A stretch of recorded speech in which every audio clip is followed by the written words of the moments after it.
This stuff will make you a goddamn sexual tyrannosaurus. Just like me.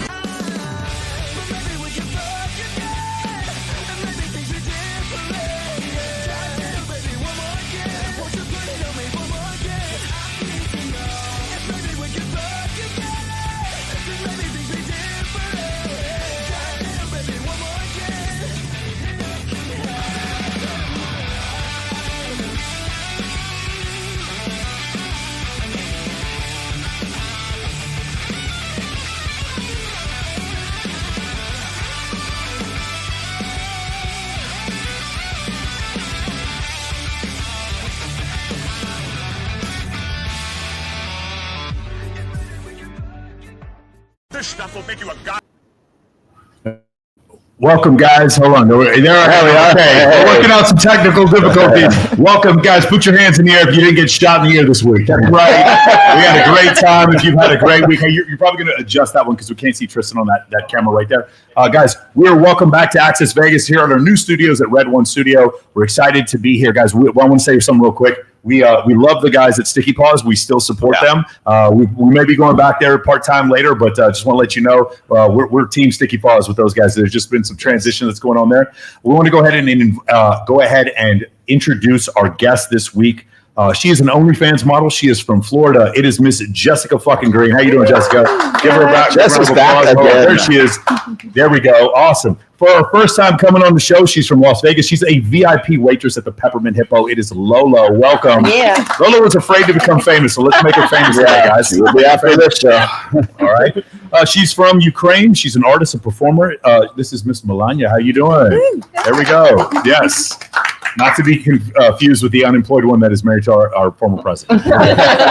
All right. She's from Detroit. She's DJ Shishi. It's Stacy. Stacy, first time on the show. I love it. Okay, also first time. She's from Dallas, the greatest city on earth. She's into real estate, and she is a former trophy wife. It is Jolie. How you doing, Jolie? Nice. He is from New York. He's studying psychology at Harvard. He's a senior there, and it is Tristan Darshan. How you doing, Tristan? Good, man. Nervous for the first podcast. Yes, it's nervous. Nervous for my first number 600 for me, I believe. I think that's where we are right now. Close Guys, to it. So again, as we've changed the format of the show, we're trying to do something different now where we're going to be responding to videos like a little bit less of an acrimonious thing. And also, man, I just feel like this is way more fun doing it this way too. You guys have, we've been doing this for like the last 2 months, and the feedback we've been getting from you guys is absolutely tremendous. So thank you so much. And let's go ahead and go on to the first one. The most viral video of the year. I'm sure none of you are going to have any question about this one. Go ahead, let's play it.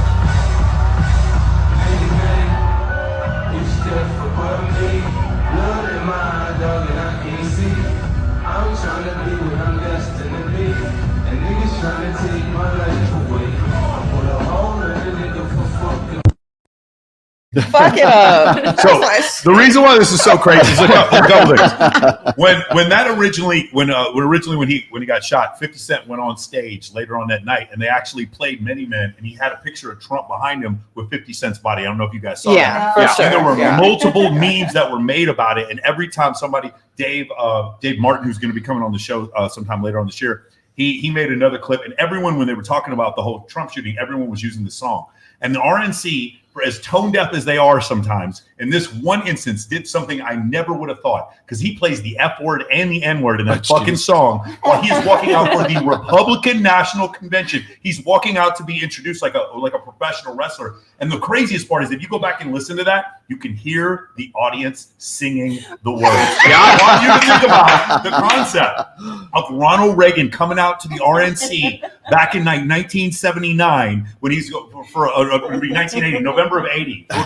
Can you imagine them playing hip hop during that? Like in a million years, that would have in 04 with iconic with Bush and doing something like that. But them going off and doing that, to me, is one of the funniest things. And another thing that I've noticed is a lot of my friends who traditionally would have voted Democrat, a lot of my friends who are minorities, they are all supporting Donald Trump. After seeing that, it's one of the craziest things I've ever seen, because any dude who's been shot, listens to hip hop, it's like all this stuff. I'm just seeing a complete and total turnaround. So anyway, what do you think about the video? Oh, I don't think. Yeah. I don't really care about it. Mike, are you sure this video is real? I think Yeah, it is real. Wait, they actually played it at the convention? Yeah. I don't think Yeah. it's. Oh, shit. Everyone's You know talking. they're I know, against that's my reaction to it. I was like, this is Bullshit. an edit. There's no way this is No, real. bro, because it's faded in the back and you hear people rapping. I couldn't believe it either. Everyone's been talking about this book. Crazy. I think, regardless of your political affiliation, everyone was like, that's pretty badass. I don't know. That's pretty cool. Unfortunately, everyone on the left is like, damn it. I can't wait for that photo of him like this being an album cover. That's gonna be somebody's album cover. Yeah. 100%. By the way, we are going to get into the specifics of the shooting later on in the show, but I wanted to come out with that because that video was just so incredibly viral. Lana, what do you think? I think that they fake it. They faked it? Yes. Yeah, okay. What do you think? Yeah. Well, you think they faked the shooting? faked it. Yes. You think they faked the shooting? Yeah. Okay, we're going to go over that a little bit. What do you think, Stacey? Yeah, I definitely think that's the most gangster-ish that I've ever seen. I already like Trump because I just kind of 4 years ago started paying attention and I saw through the crap as soon as they, were trying way too hard to make me not like him. So I already liked him for a long time, but when he got shot and they killed the fireman, like that just like the fact that someone died, it should show you like the side, of the intent of a certain side, you know what I mean? So to me, I sent my brother a picture with 50 Cent and Donald Trump with his face in it, like 4 years ago. Yeah. So the fact that this is coming out is crazy. Like, so I just think he's a gangster. That's my I would say the N-word. I'm from Detroit, but I'm trying to like clean my tongue. Like it's still part of our speech in Detroit. Like the point is, if they really did that at the RNC, that is fucking crazy. But think about it though, it's really not, because Republicans been doing raw memes the whole time, like savage shit. You know, like they don't give a fuck, and especially if he got shot, they're like, oh, we really don't give a fuck now. Like, Jolie, what do you think? I think he's iconic. Yeah. No, I'm not a fan of like I don't know about the whole song, but I'm glad they did it because he's just got everybody turning around now. Yeah. Beautiful. I feel like now he's got all the Republicans on his side. I mean, you guys saw White Chicks, like if black people say it's okay, like Wasn't it a Waka Flocka then it's all right for recently you. was like, if you're a Biden supporter, get out. Was that Waka Flocka? I hope so. Yeah. So rappers are turning. Isn't it weird? Tristan. Yeah, if that doesn't win him the election, I don't know what else. Yeah. will. Well, so the at thing this is, point, to be fair, we want to talk about this. The election was pretty much over when Biden went on the stage and started debating, and 100%. he's got 2 more rounds of that where you have a guy who has Alzheimer's. This is not the funny part of the show, guys. I'm serious. The guy has Alzheimer's. He's up there falling down and shit like that.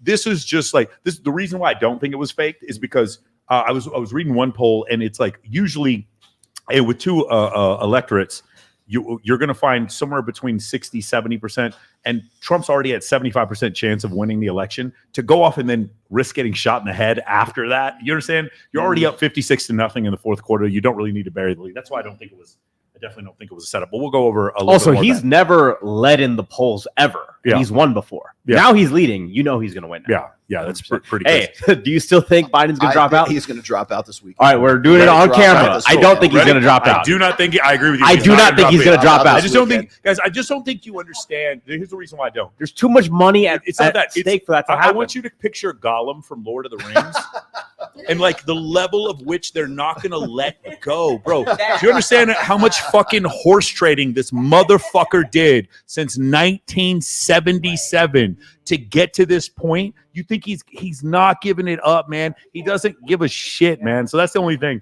I would say. I don't think that's. Yeah, I'm standing on it. He's not dropping out. All right. You think the opposite? I think he's going to drop out. All right, it's on camera. Well, they haven't had the DNC yet. They haven't announced the candidate nobody's yet. gonna be there. Nobody's gonna be there. I think it's honestly because people are speculating right now. God, I hate getting political. People are speculating right now that it's going to be Kamala, and I'm like, it's not even going to be her. If he does drop out, it's not going to be her. Well, they're going to try to do okay, here's my prediction. My prediction is they're going to pull both of them out. They're going to put Gavin Newsom in there. They're going to put somebody who's younger, has more of a. He's not going to win, but they're going to put Gavin Newsom. So I want you to think about this. What is more important, if Trump were to drop out or if Biden were to drop out for the Republicans to win? What do you think would be Oh no, more if you're a Republican, you want Biden to stay. that's what I'm saying. Yeah, So you want him there was to stay. another, Yeah, of course. There was another video that was posted where they were showing extra security around Joe Biden. I was like, that's the safest man in history. Yeah, There is no way. Like If I were the Republicans, I'd run pro Biden ads now. Yes. 100%. Bro, I want him in the race. Do you guys know who Lawrence Taylor was? Okay, Lawrence Taylor played outside linebacker for the New York Giants, and he was league MVP at playing defense. And this guy was a monster. He would crush guys in front of him. Whenever he played against a really bad offensive tackle, he would send prostitutes and cocaine to their room, and then he would send a limo to come pick them up to make sure they got it to the game on time so he could whip their ass. That's what this feels like. Like, you think Joe Biden needs extra security? Joe Biden could sit at a fucking KKK rally right now, and they would be like, Mr. Biden, sir, can I help you? Would you like some lemonade? They would not say shit to this man. No, it's way more important that Biden stays in the race than Trump stays in the race. You know, it's funny, the analogy with the KKK thing. I've always thought this. What if he forgot he was racist? Forgot he was. Oh, you mean Joe Biden? Have you ever wondered that? Because he forgets everything. What if he just forgot he was racist and now he's racist? He does all the time. Yeah. That's pretty funny. Oh man! All right, do you want to go to the next? Well, before we do that, I have to post this really cool picture right here. Oh, Robert there we go. Kiyosaki with. So Robert Kiyosaki is at the RNC right now, and he sent me this about an hour before show. Is Trump accepting the nomination right now? It's happening. I think so. Yeah. But he was just hanging out with Trump. Right before that, he was here sitting in this chair. Yes. Robert Kiyosaki was Last sitting in week, this chair doing an interview with him just a little while ago. How long do you think? So he we keeps are the 1 ear degree of bandage on? separation from the president. I was say, how long do you think he keeps the ear bandage on? Probably as long as the Neosporin, he needs the antibiotics or whatever. You don't know Until where that bullet until was. the inauguration. Yeah. We got so lucky. We got so lucky. Yeah. Our Yeah. husband could have died. You know what? You want me to grab that Very one? true, I'll very grab that true. other one. Since Jolie makes that transition, we're going to go to another one. I'm going to show you guys this video. A lot of people have seen this, but I think it's really important to understand how fucking crazy this whole situation What was is. the It was name the of that second one. It was the second What was the video. name of it though? No, not even less. than Didn't 2 he? inches. He turned his Way head, less than right? 2 inches. Trump shooting. That is the Lord. That's the Lord. Let me see.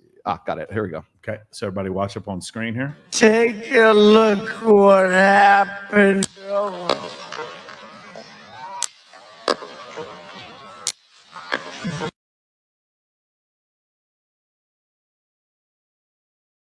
Take a look what happened.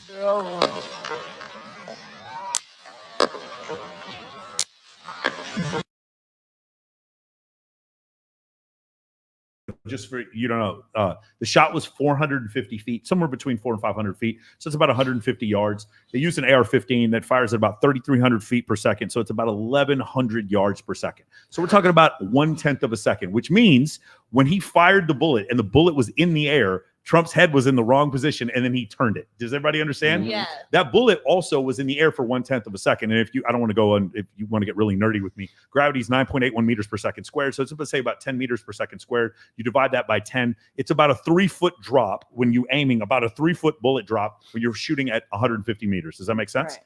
Meaning he needed a rangefinder to even figure out how far he needed the bullet drop. And if you know, if you heard the story, the FBI found a rangefinder on him. In fact, they saw him with a rangefinder initially when he got there, which means this thing is totally premeditated. He didn't just show up and just shoot him. He had been planning this for a while. And I think that's really important to understand. But that means he had to go up on that roof. He had to range find the president's distance at like 150 yards. And then he had to go ahead and dial in that he's going to have a 3-foot bullet drop. Because if he didn't, he's not shooting him in the air. Do you understand what I'm saying? Right. That's accurate as shit, right? And then to get 3 shots off like that is pretty crazy. At 150 yards? 150 yards, 150 yards. So about 450 feet is about what he shot him Was at. this shot farther than the JFK shot? Way farther. Oh, Yeah, way that's the other thing I want to point out. I've said this before. That if you want to say that JFK assassination was staged, whatever you want to say, when people say you couldn't have made that shot, that was 75 yards. That was half the distance of this shot, unencumbered, firing down to the left with a target moving at 2 miles per hour directly away from you. I could have made that shot. Right. That is not a difficult shot. So I think that shot would have been far less difficult than this one. This one at 150 yards with a target with wind in your face, and you actually have that much bullet drop. Oswald didn't have to worry about bullet drop because he's firing from 6 floors down.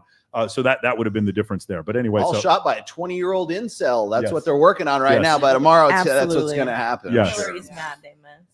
huh? A useful idiot. It's crazy. Did you see that? Yeah, I'm not. The fact that this kid is like 20 years old, brought a ladder to this place, jumped up on top of this building, made a very accurate, almost very accurate shot at 150 yards. The rangefinder is the craziest part of this. Mhm. The rangefinder. Yeah, and the range part, yes. Yeah, like he had the FBI or the Secret Service saw him with a rangefinder before he climbed up there and took that shot. How crazy is that? Mhm. Yeah. Anyway, so let's go to this next one. This is a very different subject here. I think this is the one you wanted. Beautiful women always get cheated on because to get a 10 to be attracted to you is a very rare skill set. And if a guy can do that, he's not doing it once. Like, why would Superman walk when he can fly? Like, ladies, I don't think you understand how hard it is for guys to approach you, you know? And then a 10, every guy in the world is approaching this woman. So she has a lot of walls and laser fields around her heart. But douchebags are like...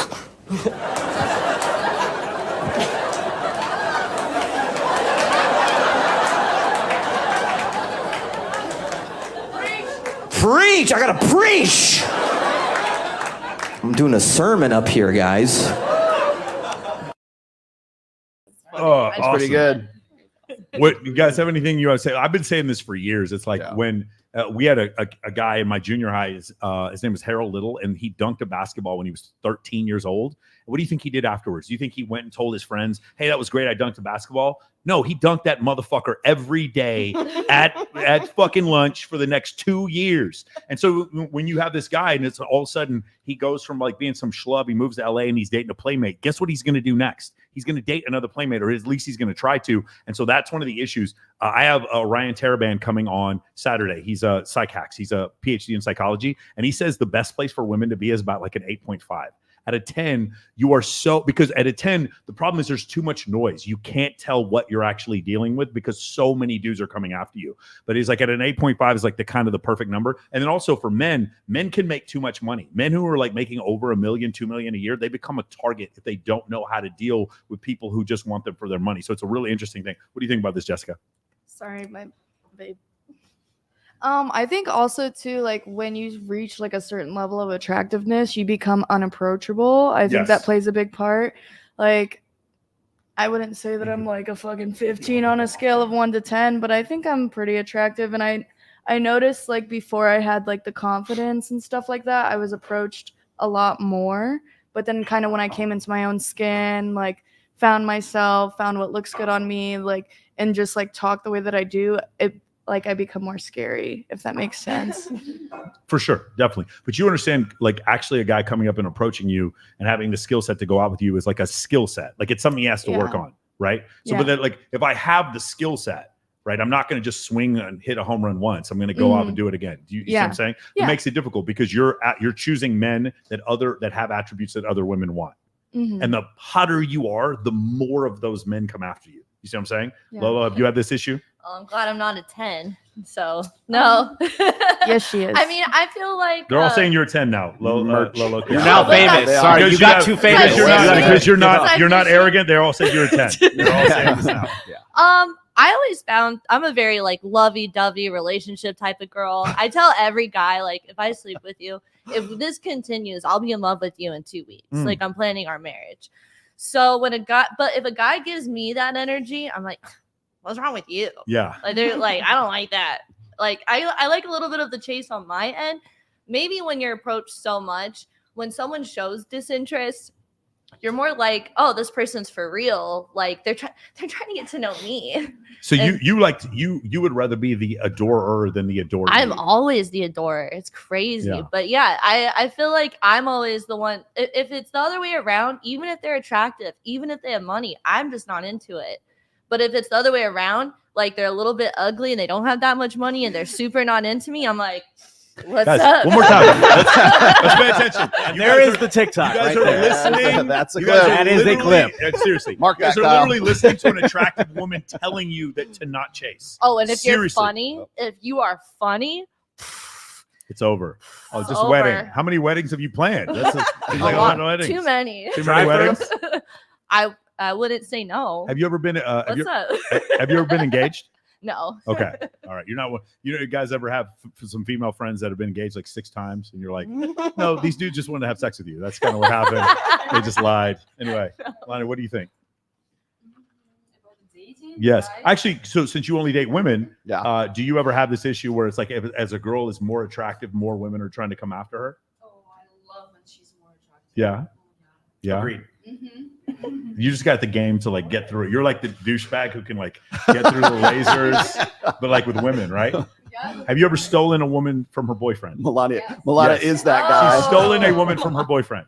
Yes. Times, yeah. That's awesome. And you sold the whole video on OnlyFans. Nobody actually jealous of getting their wives or girlfriends stolen. You know, some guys are, and I think it's Yeah, really I don't weird. get that. I don't get that at all. Yeah. Well, I try not to be, I try to listen for the couples, like if they don't really like when the girl around. So Yes. just try to be respectful, but if that's fine with the family, so that's still the girl. Yes. There we go. Yeah. Why do you think some guys aren't cool with that? I don't understand that. Latent homosexuality. Oh, I'm sorry. I'm not supposed to say that. Oh my God. Oh, my bad. Oh, I'm we sorry, just I'm not got supposed to say demonetized that. again. Sorry, just got demonetized. Yes. I have no. If you're dating a girl and a girl hits on your girl and that bothers you, you are fucking weird. I'm just sorry. And I don't care if your girl turns around and be like, wow, she's hot, and you have a problem with it. You're double fucking weird. I don't care. You're just weird. All right. Sorry. Am I wrong? If you disagree with me, let me know.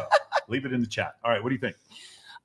Yeah, I definitely know what that guy's talking about. So I'm sure everyone's come across a guy like that. So I understand that, but I also think that it depends on the individual dude, because there's hot guys who are just loyal and they're just born like that and they're just made like that. And it's the same with like women. And there's a lot of guys who start like that. Could it be that you find them hot because they're loyal? Because they're like some of the other, because I'm not. Because if you were to look at like statistically, you guys understand, if your income goes up, what do you think the likelihood of a man cheating? Do you think it increases or decreases? It increases. 100%. I love it. You work at a strip club, so you know what I'm saying. 100%. Absolutely. Right? Okay. And now here's another one. Satoshi Kanazawa, he writes a book called The Intelligence Paradox. If a man's intelligence goes up, his IQ goes up, is it more or less likely he's going to cheat? What do you think?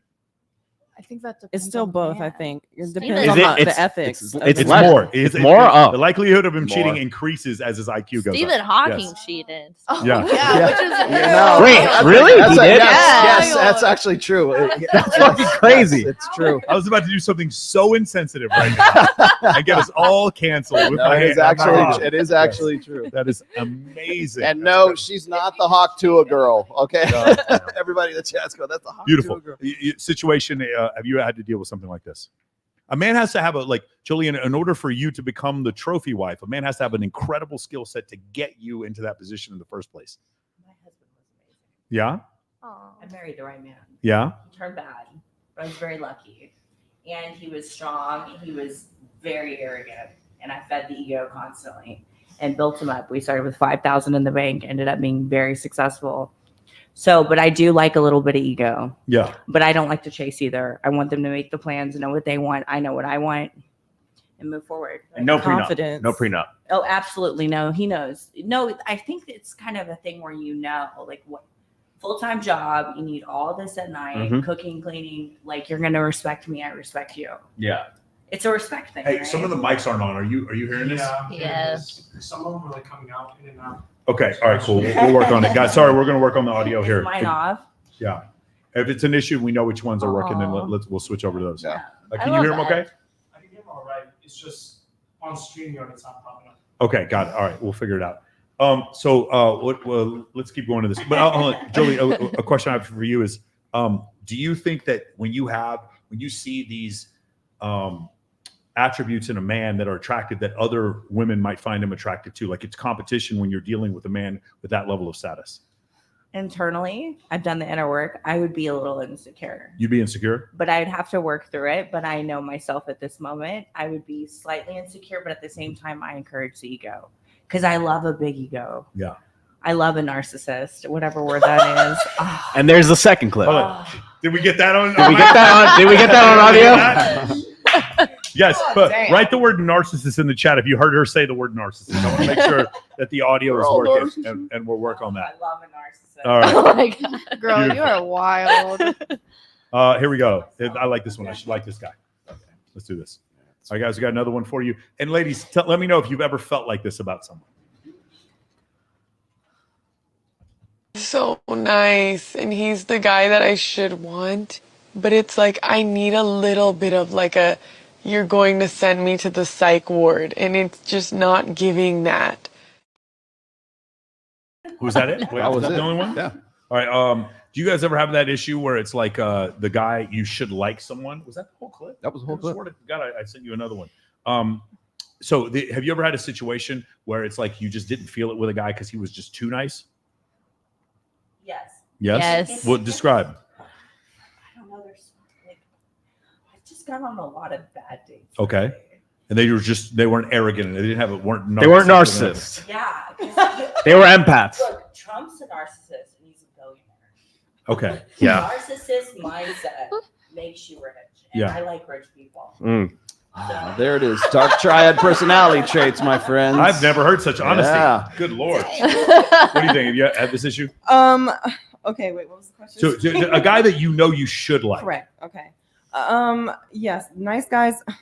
I think I came across nice guys, but I like the nice guy who I simply connect with that energy.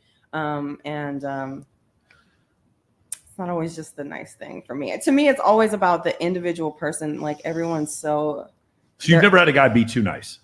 Well, I've had a guy be too nice that I already wasn't interested in. Okay, got it. Because he's just because not my he already type. feels like he's losing, so now he starts chasing and it just gets worse. Correct. Wait, from your perspective, like what's a nice guy? What is being too nice? Like, what does that mean? Really for you? nice. Okay, because I grew up in Detroit, so they kind of raise you a little tough.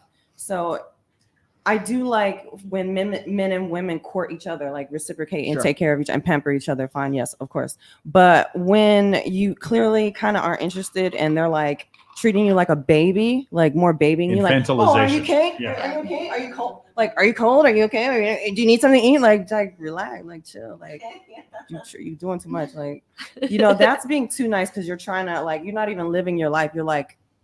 They're like treating you differently than everyone else. Yeah. Like live your life, like live with me, not try to. You're not, so. Right. Yeah. Be a narcissist. Well, hold on, real quick. Let me just shout out. Titan Energy Cookie was going to come tonight. They're not going to be able to make it, but I want to shout out Titan Energy Cookie because they're dropping off some energy cookies for us tomorrow. Thank you. Can I get one of those coffees that's in the refrigerator? Let's go. We're going to break the fourth wall, and I'm about to get crunk. I'm going to be sweating here in a second. Yeah. All right. Let's get it going. Actually, I want to ask you because you mentioned something about this before about being chased, or a guy being too nice. Okay. How do I put this? So there's like that desperation that I'm chasing you because you're so hot, but it's almost like a dehumanization factor where like you're chasing after someone for the idea of them versus actually having a connection, actually being friends, the foundation of what makes a healthy relationship. Do your life goals align? Do your careers align? Are you sexually attracted to each other? Because that's important. When someone's so after you and it's just desperate and they can't have a real conversation with you, I hate to say too nice, but it comes off as almost misogynistic in a way, because now I'm not a person to you. So he's treating you differently. So just because let me show. So the word infantilization, right, 100%. So you believe that he's infantilizing you because he's being too nice or because he's chasing too much? Yeah, I like a little bit of chase. I'll give a little bit. I like a lot of shit talking. Like when I'm interested in somebody, we got to be able to talk shit. That's how I make friends. That's how I establish a connection with someone. So if you're just always on the chase and you're always like, you're so beautiful, oh my god, I want to give you the world, I'm like, well, there's nothing really here. I could get that down the street. But you I already have the world. Thank you. What else do you have? Do you also recognize? Do you also recognize that you also did nothing to deserve him? Yeah, like 100%. Why are you doing? Yeah, why are you doing this? Just imagine, guys.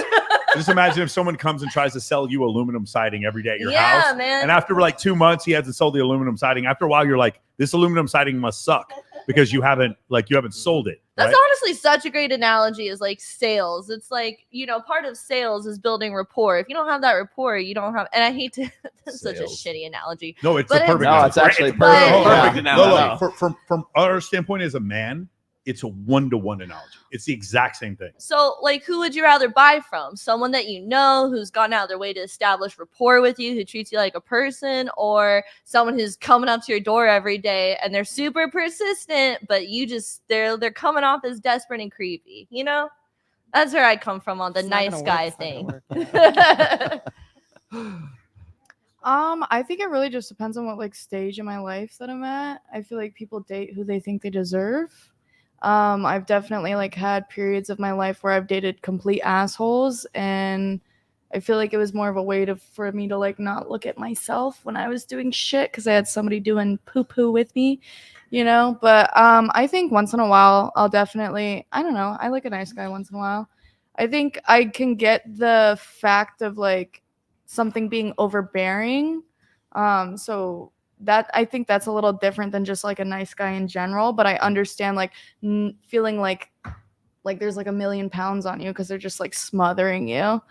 Yeah, I think that's maybe the issue with like the nice guy thing. I think that's what people generally first think of is the smothering. Question for YouTube, since you guys obviously work in a strip club, do you ever feel like the more money like a guy spends at these places, the less you respect him in a way? No, because that's what I want. Yeah. Why would I? Yeah, but you, why would I not? wait. Sorry. I should reword that. But you would never be attracted to a guy in that situation. You would take his money, of course, as you should. But you wouldn't be. I've dated a guy from the strip club. I don't give a flying Really? fuck. Yeah. It depends. Like if you are giving me what I want, why would I respect you less? Yeah, I agree. I feel like If you love mac and cheese and your mom made you a big ass thing of mac and cheese, would you be like, dumb bitch? No. You would eat the fucking mac and cheese and be like, thank you. Yeah. All right. So I have a question for you. Okay. So again, I've talked to several people about this. This is the idea of like women making men wait for sex, like when they go on dates, right? And a lot of times with psychologists that I have coming on, Ryan Teraband, he talks about when he talks with women, sometimes they'll say something like, I jumped into a relationship with a woman or with a man, and I had sex with him too soon, and then it didn't work out, so I'm not going to do that again. And then he turns around and says accurately, is like, it didn't work, but it wasn't because you slept with him too soon. You understand where this is going already. And the thing is, it goes back to the aluminum siding analogy I said before. If a guy is willing to wait 3 dates, okay, I can see that. Maybe you just aren't feeling it the first day. You might be on your period 3 dates. When I hear about women making guys wait for like 2 or 3 months, my concern, if I was a woman, is like, what is wrong with his penis that he's going to wait 3 fucking months to have sex? There's something wrong. And I'm curious if you guys feel the same way about if a guy would be willing to wait too long to have sex.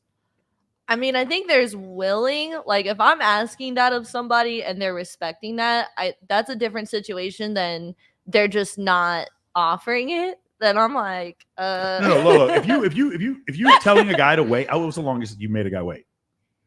Oh shit. Here we go. We got to go around the table on this one.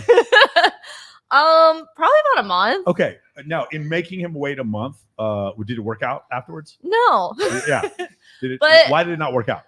Fundamental differences in personality Is and where any- we were heading in life. It wasn't sexual chemistry. Is there any possibility though that like some of those fundamental problems that you had with him may have been problems because you don't think it's strange that a dude would wait a month? No, there were extenuating factors as to why he had to wait a month. So I'm not going to put all that blame on him. Got it. But if you were to ask, so you're asking me if there's something wrong with a guy who's willing to do that. I think it just depends.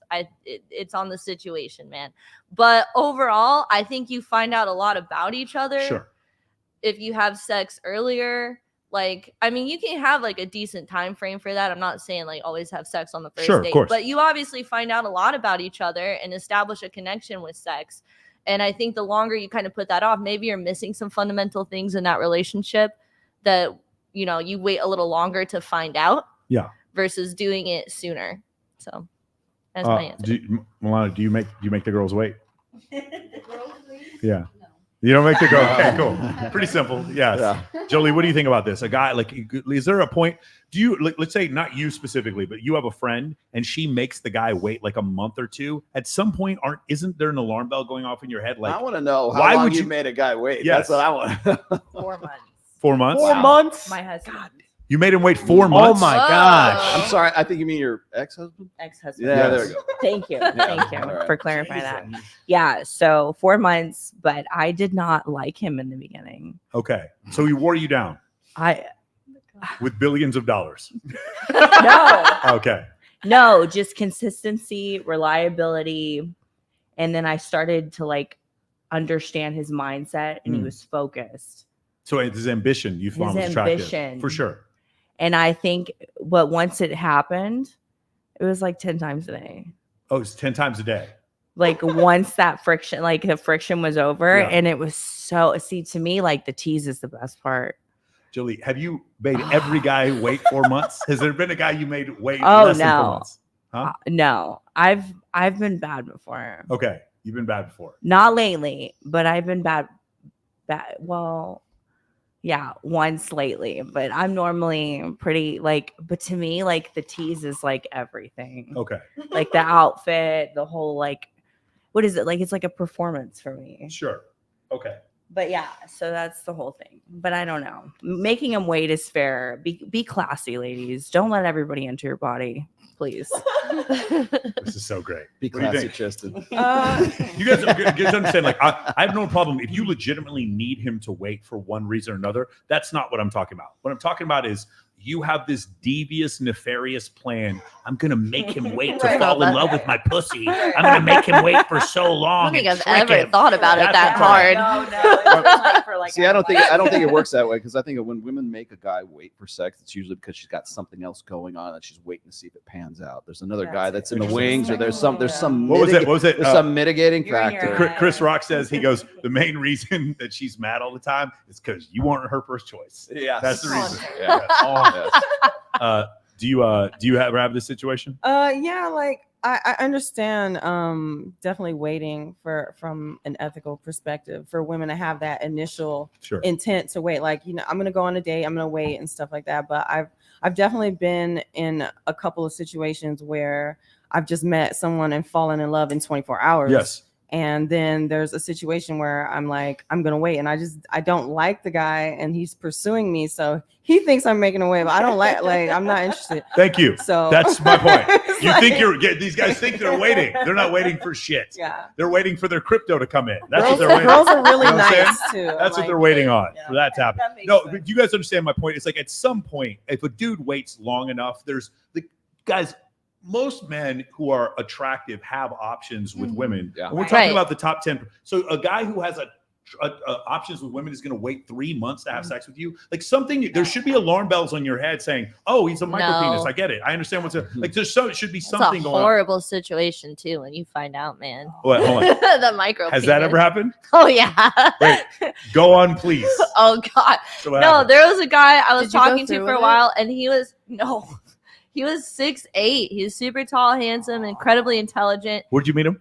In school, in college. And I was like, oh, like this guy's super hot. Like, let's see where this goes. And like every time we'd be at like a party and drunk together, he just like it wouldn't happen. And I'm like, I'm a pretty good closer. I don't know what's going on here. And then I found out one day, like we were about to do the deed, and I saw it, and I was like, yikes, you could have told me. Like, you could have warned me. We could have worked this out. You just sprung this on me. Sprung this on you. Yeah. Or not. Yeah, you just revealed this dark secret that you have. And I feel like that was rude. That was rude because him not telling you the truth. Like, you didn't go, no, baby, it's the big ones that hurt. You didn't say like, that. buddy, you pee at urinals, you know. Like, Yeah. why did you do this? Now look at us. Now we're in this position. I feel like we should get Now started. invested. Jessica, do you have anything to contribute here?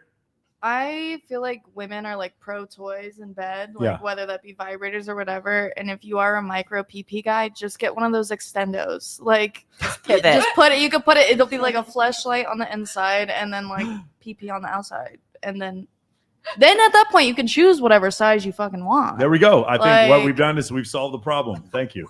Incredible. Prosthetics, yes. Prosthetics. Yeah, whatever You've color. lost a limb, prosthetics. I'm put sure Lola disco would have been lights very in excited there. for that. Just warn a Honestly, bitch. I feel like if a girl knew about it first beforehand and he was like, "This is the problem. Here are the solutions I've provided." Yeah. I feel like most women would be like, "Yeah, You would have been fine with that. yeah." I would have been a lot more receptive. You would have been prepared. Yeah. I would have been You'd be mentally like, like, I have- all right, that's cool. There Like, we go. I don't know. Jess, are you a size queen? No. No? I like in between like 5 to 7 inches. I feel like anything that's like over 8 hurts. You Unless feel like, they know what you they feel like. If they're literally. If they're like it's an uninformed opinion. I feel like it might hurt. no, it just I don't Lola, know. are you a size queen? No. No, but it I'm has to be pretty bigger than nice. that. But Bigger than that guy. There's a You certain threshold. You know who's the though. size queen? Clearly. This one right here. This is the size queen. No, does not care at all. Does not give a fuck. Absolutely. You have that one? The pain? Yeah. Okay, here we go. All right, here we go. I want Remain quiet while she's expressing Oh, I have it. her points about me. Everything she just said may be wrong. She may have accused me of cheating. She may have accused me of all kinds of things. But guess what? This is her truth in this moment. Let me shut the up. Let her say what she need to say. When she's done, reflective listening. Baby, you believe the reason I came home at 1 o'clock last night because I was over my baby mom's. Is that how you feel? Do you believe that? Okay, let me try to prove it. You see? Let me try to prove to you that I was not there. You see what I'm saying? Yeah. The problem with us, because most of us was raised by women, we get a little bitchy. You see that? So when our queen get bitchy, we want to get bitchy right back. That's not the behavior of a man. That's not masculine. Masculinity says she's in her pain. And because she's in her pain, I'm going to validate her even if she's incorrect, because I don't ever want her to feel that I don't understand where she's coming from. Can I Oh, go. it's like I love his rationalization, bro. Yes. This is hilarious. He's like, no, I was cheating, but like it's just about her feelings, though. It's just about her Let feelings. me tell you something. If he was cheating, I totally agree with everything you just Yeah, said. 100%. If he actually was cheating, that dude is slick as a motherfucker. Oh my But if God, he's trying to have a healthy relationship with a woman, fuck no. I'm sorry. I don't want to say anything first. He's gaslighting. Does anybody, Yeah, that's what I thought. does anybody else have an opinion about what he said right there? Anybody? What do you think? Oh, I got an wait. opinion, You know who man. this he is, though? Umar Johnson. I've seen a bunch of his stuff. Like this black nationalist dude. Okay, got it. Yeah. He's full of shit. Yeah. So you mean the Jews are... It's like, yeah, like black Israelites, all Jews need to move to Africa. I'm Got sorry, it. all Okay, blacks got it. need to move radical. to Africa. Okay, Everything anybody- like that. You thought he was gaslighting? Yeah. Oh, of course he was gaslighting. 100%. If you're cheating, the first thing, but you know what? I totally understand why you would think that, but and I feel your pain. Yeah.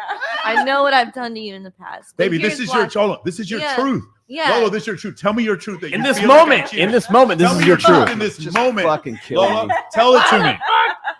Oh, I would go full FBI agent on this Yeah? man. Like, Yeah, but I would have a recorder No, I strapped to the understand. bottom of his You have seat. videos of me fucking this other girl, but that's your truth, though. That's your truth. And That's you go not ahead, be in true. it. Go ahead. Go into your pain. This is not Reddit. Reality is not subjective, motherfucker. Wow, hold on, wait. Everybody hear that? Put a 1 in the chat if you heard that. She said reality is not subjective. Yeah. Did you guys hear that? Damn. Holy shit, a woman said reality is not subjective. Go ahead, what do you think? All right. So first off, this guy communicates like a woman. These guys, I don't know who the fuck these guys are, but they're probably the people that the DHS and Diverting Hate NGO is diverting my fucking traffic to, because everybody thinks they're like the positive masculinity guys. These guys communicate like chicks. They talk like chicks. They act like chicks. The guy wants to talk about, oh, that's not masculine. You don't no, because you're communicating like a female. So here's my response. You feel me, Kyle? Here's my response. This is my response. Try to see things my way. Welcome, ladies and gentlemen. That is what it's like being a man dating a woman. Sorry, that's it. That is the best metaphor I have ever fucking seen in my And life. when you act like, I don't know who that brother was. I don't know who the brother was in the first video, but when you accept that and you start pandering to the nail in her head, you sound just like that. Ready, guys? Ready? Say it with me. There is no your truth. There is no my truth. There is just the truth. That's all. That's all there is. And if you have a problem with that, Mooncat, I'm sorry that you can't function in a productive society not understanding those things. Okay, that's the truth. Go ahead. Lolo had a comment. Oh, You no, raised your hand? I was just saying, I'll live in my delusion. The second you start sounding like the guy in the first video, though, I feel like you sound like a mean girl in high school giving you backhanded compliments. Like, well, you're really brave for wearing that outfit. Absolutely. Like, I think there's something else going on here. Oh my God, man! You're really brave for wearing that outfit. Well, I just got it. That's fucking terrible. So the reason why first of all why this is funny, and also why the first guy in the first video is very, very wrong, is because men and women communicate differently. Okay, 100%. Women speak emotional language. Men generally speak empirical language. Like, we're problem solvers. We say, I want to pull the nail out of your head and we'll solve your fucking problem. Women don't want that. They want to talk about it. They want to vent about it. That's emotional language. I'll take it one step further. There's this thing about men not being able to communicate or men being stifled emotionally. Do you know how I show Rolo, I love him, or Dan Bilzerian, or if I show Tristan or any of my friends, do you know how I show them I love them? By solving problems for them. My way of showing love to people is solving. My mother had a problem with her HVAC, and she's telling me, I was like, you call whoever you want, the most expensive HVAC guy in the city, and I will pay for the whole thing. My job is to solve problems for my friends. Yes. And that is how I show love. Now, can I sit there and listen? But I'll literally say this. I'll be sitting and talking to my girlfriend. I'll be like, do you need me to solve this problem, or do you just want me to sit here and listen to what you're saying while you're bitching about the same person for the 15th night in a row? Go ahead. To be fair, I think you need both. I think you need that emotional aspect, and sometimes it goes a little off the rail, and sometimes guys are just super not in touch with their emotion. You need a woman to be like, hey, like, let's reel it back a little bit. Let's talk about it. I think you need both. I think where the problem happens is where one gets too far on their path, or someone allows too much of the other one. I feel like that's where the issue lies. Yeah, I was just saying, I was actually talking to my college girlfriends the other day, and we were talking about how in Fresh Prince, Will Smith would be like making fun of the girl. He'd be like, you do to me, and and we were like, it's so hilarious when men and women make fun of each other. Like that is so hilarious. Because the whole time she was talking, I was like, women be like, hashtag women be like, because it's so funny, but it's true. And men, like you said, are the same thing. All you guys understand is like, it's not all you understand, but you're like, okay, you want me to fix something, take the trash out, what do you want me to do? Like, it's funny. So, Yeah, I think the other issue is that, like, when it becomes passive aggressive. For instance, it's like, oh, you're busy because you were over at what's her face's place. It's like, no, now you're not expressing your feelings to me. Now you're accusing me of shit, and now that's not funny anymore. Or an exaggeration, like, you always do this. Then it becomes problematic. If we can stay away from that, then we can have a conversation. But if I see the nail in your head, I'm gonna fix that problem first. It's like, hey, you know how Sally keeps snitching on you behind your back? Maybe stop fucking talking to Sally. Could you maybe do that? It's like, you're so insensitive. You don't even listen to me. You don't even listen to what I'm saying. Yeah, I was going to say, I agree with Lolo to an extent. I think there needs, like, guys need to understand that women speak an emotional language. I'm not saying you engage in that, but you should understand that that's where she's coming from to begin with. The problem I have right now is that we default to female language, just like the guy in the first video was. Everything that came out of that guy's mouth was, you got to understand, you got to listen to her, and you got to. Bro, I'm not lying. He was smooth, though. He was smooth. Because the way he was the way. I was like, that's your truth, and I'm here for you, baby, with your truth. Yeah. No, do you think I was over at 1 o'clock in the morning because the dot on the phone said that I was at my baby's mama's house? But that was your truth, though. I was picking up the mail for you, baby, because I love you. The example that he used was just horrible. Like, I mean, maybe he could have made his point a lot better if he just made a better example. I don't think it was an example. Here's the issue. It's like, at some point, while you're having an emotional breakdown, we have to get the kids out of the burning house. And it doesn't matter how you fucking feel about it. That's the point. Right. I've been in 4 burning airplanes in my life while I was in the Air Force. And in each one of the times, I would speak to the commanding officer and I'd be like, Bob, we're on fucking fire right now. There was nothing in the checklist that said shit myself. There's nothing in the checklist that says, what is your current emotional state? The checklist says engine fire in flight, pull the fucking fuel line, and then There's all these checklists. Put on your gas mask. That's always what it said. And so in those type of situations, when you get to those life and death situations, or if you're like, I'm sure you probably dealt with this before, a very ambitious man, it's like, I know you're feeling this right now, but we have to fire John. Yeah. I know you're feeling this right now, but we have to make revenue this week. I know you're feeling this right now, but 3 of my sales guys are about to quit because their girlfriend cheated on them or whatever the fuck. And when you do that, it's like what I need as a man is I need support. It's all my problem. Right. But the thing is, while you can listen, it's fine. I don't really need you to listen. I just need you to support the fact that Jim is trying. Like, the other thing is this, and this is something I have to deal with personally, is like, because, and he has to deal with this too. We have a brand where people want to kill us. And I mean, I'm talking like literally want to kill us. Or put us in jail. Put us in jail or put us on watch lists or whatever. And because of the brand and people wanting to literally kill us, I have to explain this to my girl sometimes. It's like, I understand that you're going through this, but like this guy, every day I wake up and someone is trying to take everything I have. And there's Reddit articles about you because they're trying to take you from me. And like, you need to understand this level of pressure that I go through. And so what I need from you is support and peace. Yes. You don't have to sit there and listen all the time, but I need support and peace. And so what we just described is I communicate differently than she communicates. And what this guy was trying to do is saying, we're just going to communicate. We're both two female ends to just communicate. Well, no, what he's saying, and also it's like when girls see how, when girls see how we communicate, when we have problems, we're just all about like, hey, how do we solve it? What do all the girls tell us? Like, how come you guys never express your feelings to each other? I'm like, I need to solve the fucking problem. Well, it's not just that. I won 56-0 at Madden. I'm happy as a motherfucker. What are you talking about? Well, what this guy is saying is that to be masculine is to be feminine, essentially, is what he said. He's conflating. And the problem is when we're talking like in terms of like emotional language versus empirical language, the problem with that is we prioritize emotional language above everything else. It's all about how you feel inside and follow your heart. It'll never lie to you, girl. When you don't judge me, no, judge you, because that's empirical. That is what is empirically true. And the problem we're having is shit like this. This one video like pissed me off. That's why I brought up the not about the nail one.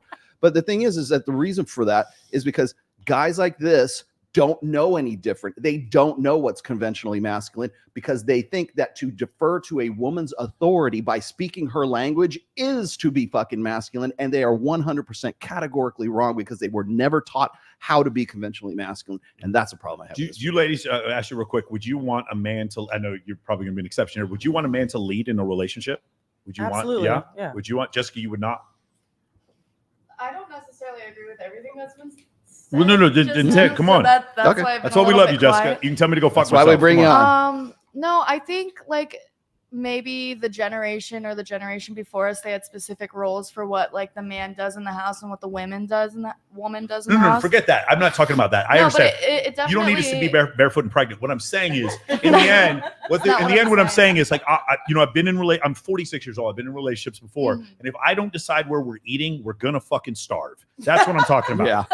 And they're laughing because it's true. It's a situation where it's like she's like, help me pick what outfit I'm supposed to wear. And I'm like, this is not inside my purview. I flew a fucking jet for the Air Force. I don't know how to pick which outfit you're supposed to wear, but I go in there and just pick something anyway because she, for whatever reason, needs me to lead. Girl. She needs me to lead. So you don't feel that way. Yeah, I don't think that's like in everybody's type of case. And specifically on the outfit thing, just a little side note, we're asking you that because we want to know what you like. Because we're trying to look good for you. Correct, but that still would be us leading. We're not in the mirror all night, okay? Yeah. But that would still be us leading. Yeah, it's more of like wanting to please you in a sense. It's not like if we were to go out with our girlfriends, we might not ask you that same question. But I think it really just depends relationship to relationship. There's some girls that would prefer to be more dominant and some guys that would prefer to be more submissive. Would you, Jessica, would you prefer to be more dominant? Have you been in a relationship where you felt like you need to be more dominant? I feel like I'm more of a switch. Like, for example, one of my partners, when we would go out, like, it wasn't like, oh, I'm always going to be the one that gets fucked up and you drive me home. It was always like, towards the end of the night, we made the decision of like, okay, who's going to fucking take the role now of taking care of the other one? Like, we kind of just switched back and forth. And I think I would prefer that more. Yeah. There's times where I want to be babied, and then there's times where I'm like, no, this is what I fucking want. And like, if you don't want to be a part of it, that's fine, but this is what I'm doing. Yeah. So I think it really just depends person to person. What do you think, Lolo? You look like you had something to say here. Oh, this is going to get me in trouble. I think it depends on how much money do you want your man to make. Oh, damn. Right down to it. Right down to it. You. That's fucking terrible. I have never seen so much honesty in this supporting podcast your before. man and helping him make money. What a fucking crazy idea. And listen, there is absolutely, like, I don't want to come off judgmental or materialistic. There's absolutely nothing wrong with living a normal life, having normal, healthy relationship dynamics, or whatever dynamic works for you. Everyone lives this life the way they want to live it. What I'm saying is, if you have a man who makes a lot of money and he's super busy, guess what? As a woman, most of the time, you're going to be following his lead. He doesn't have time for those emotional conversations. He's got shit to do. I'm sorry. Like, you got to make his life peaceful if that's what you want. Now, there's nothing wrong with wanting like a more equal partnership or even one where you're dominant. But most of the time, that's you as a woman making more money or you're equal, right? If the man's making more money, that's typically how it goes. And that's not good or bad. It would just be naive to think that it's otherwise. Yeah, I totally think that. I mean, again, from Detroit, a little bit, maybe a little tougher, but I still think my dude, he's an alpha. Gotta be an alpha. Otherwise, I'd be dating a chick. No offense to anyone, and I can't date no females. So, gotta be an alpha. However, also with that alpha, I will take care of him, be what he needs. You know what I mean? That's another part of that. Here's another issue. Like, if it comes to like redecorating the house, take the lead. I don't give two fucks. Here's my credit card. You want the black one or the gold one? Take the fucking card. Do whatever you need. And she'll come and ask me. She'll be like, "Hey, do you want me to have this?" And I'm like, "Girl, whatever you want to do is fine. Come back. Make this place peaceful." Right. If you want to take the lead in that, you see when people get married, the man is always like at the cake tasting, like, whatever, man, it all tastes the same. I don't give a shit. Pizza. Okay, I'm wearing green tie and I'm like, pick it all, honey. It's fine. If you want to lead in that, that's totally fine. I understand. Go ahead. I mean, yeah, usually like if I hate this, but it is true. Like I said, it's just the truth. How many men who make a ton of money have partners that either like make way more money than them or the same? I'm sure there are some, but it's rare. Usually what happens is when one partner, whether it's the man or the woman, makes more money, the other partner kind of defaults to taking care of the house, whether it's a man or a woman. Yes. I'm just saying, typically, if you're asking me as a straight woman, that's the dynamic. All right. So there's actually some studies behind this. And generally, when women make a certain amount of money, they want their partner to make 1.65 what they make. Meaning, if she makes $100,000 a year, she wants a man who makes 165,000. Just a little over. A little over half is what she wants. And and here's the crazy part. What do you think happens once women get into the $500,000, $600,000, $700,000 a year range? Do you think she wants her man to make more money or less money? They always date up. Like Rihanna was worth several $100 million dating a billionaire. Okay. So no matter how high it goes, women want even more. I'll tell you another thing. It's kind of a similar thing. It's like, you know how older people, like when they're younger, they have a higher resting metabolic rate, so they can eat more and they can burn off the fat and then as they get older, it gets harder and harder to do it, and they can't eat, but their appetite doesn't go away. And you'll see people become morbidly obese in their 40s and 50s because they have the same appetite they did when they were 22 years old. They could just burn the fat off. Well, it's the same type of situation with men. Dr. Buss talks about, he had this one colleague who was very much attracted to 25-year-old women. Huh? Drink, yeah. Every time I talk about Dr. Buss, you got to drink. So he had a colleague who was like in his 50s, and he was attracted to 20-year-old women. And he said, when I turn 60 or 70, I'm sure I won't be attracted to 25-year-old women. When a guy turns 70 years old, he's like, it never changed. I'm still attracted to 25-year-old women. It like doesn't change. Yeah. Like, what's supposed to happen? And then the other thing is, I hear women is like, yeah, they're good. Oh, my favorite line of all time is CJ Sparks. She goes, I like older guys because they kind of give up. They they stop fighting you. She says that? Yeah. CJ Sparks. I like the older rich guys because they just kind of they stop fighting you. They're like done. They're like kind of give up. What is she actually describing, guys? What is she actually? Does anyone know? What is that? A gold digger? Oh no. What is going on with the guy? Does anyone know? Power. No, not exactly. Endocrinology. What's going on? Low testosterone. Yeah, low testosterone. Testosterone starts to drop after a while. Yeah. And so that's part of that's when you pounce. Yeah, see, there we go. She understands totally, right?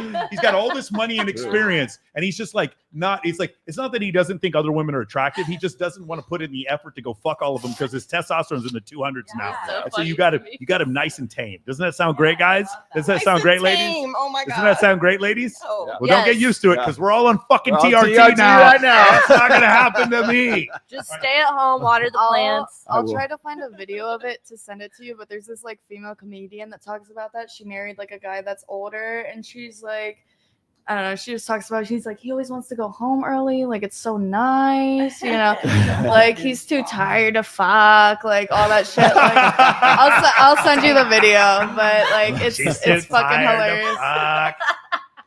That's yeah. Oh my god, that's so funny. Wait, All right, ready? Let's do this. We have to ask Milana. Milana, do you like a more dominant woman or a more passive woman? Are you the alpha in the relationship? I like both, but like usually I'm dominant. So you're on your game. Okay, just checking because we were asking. We had to find it out. Yes. I would like to be dominated by, but not everyone. In a relationship though, like if you're like gonna live with them or something like that.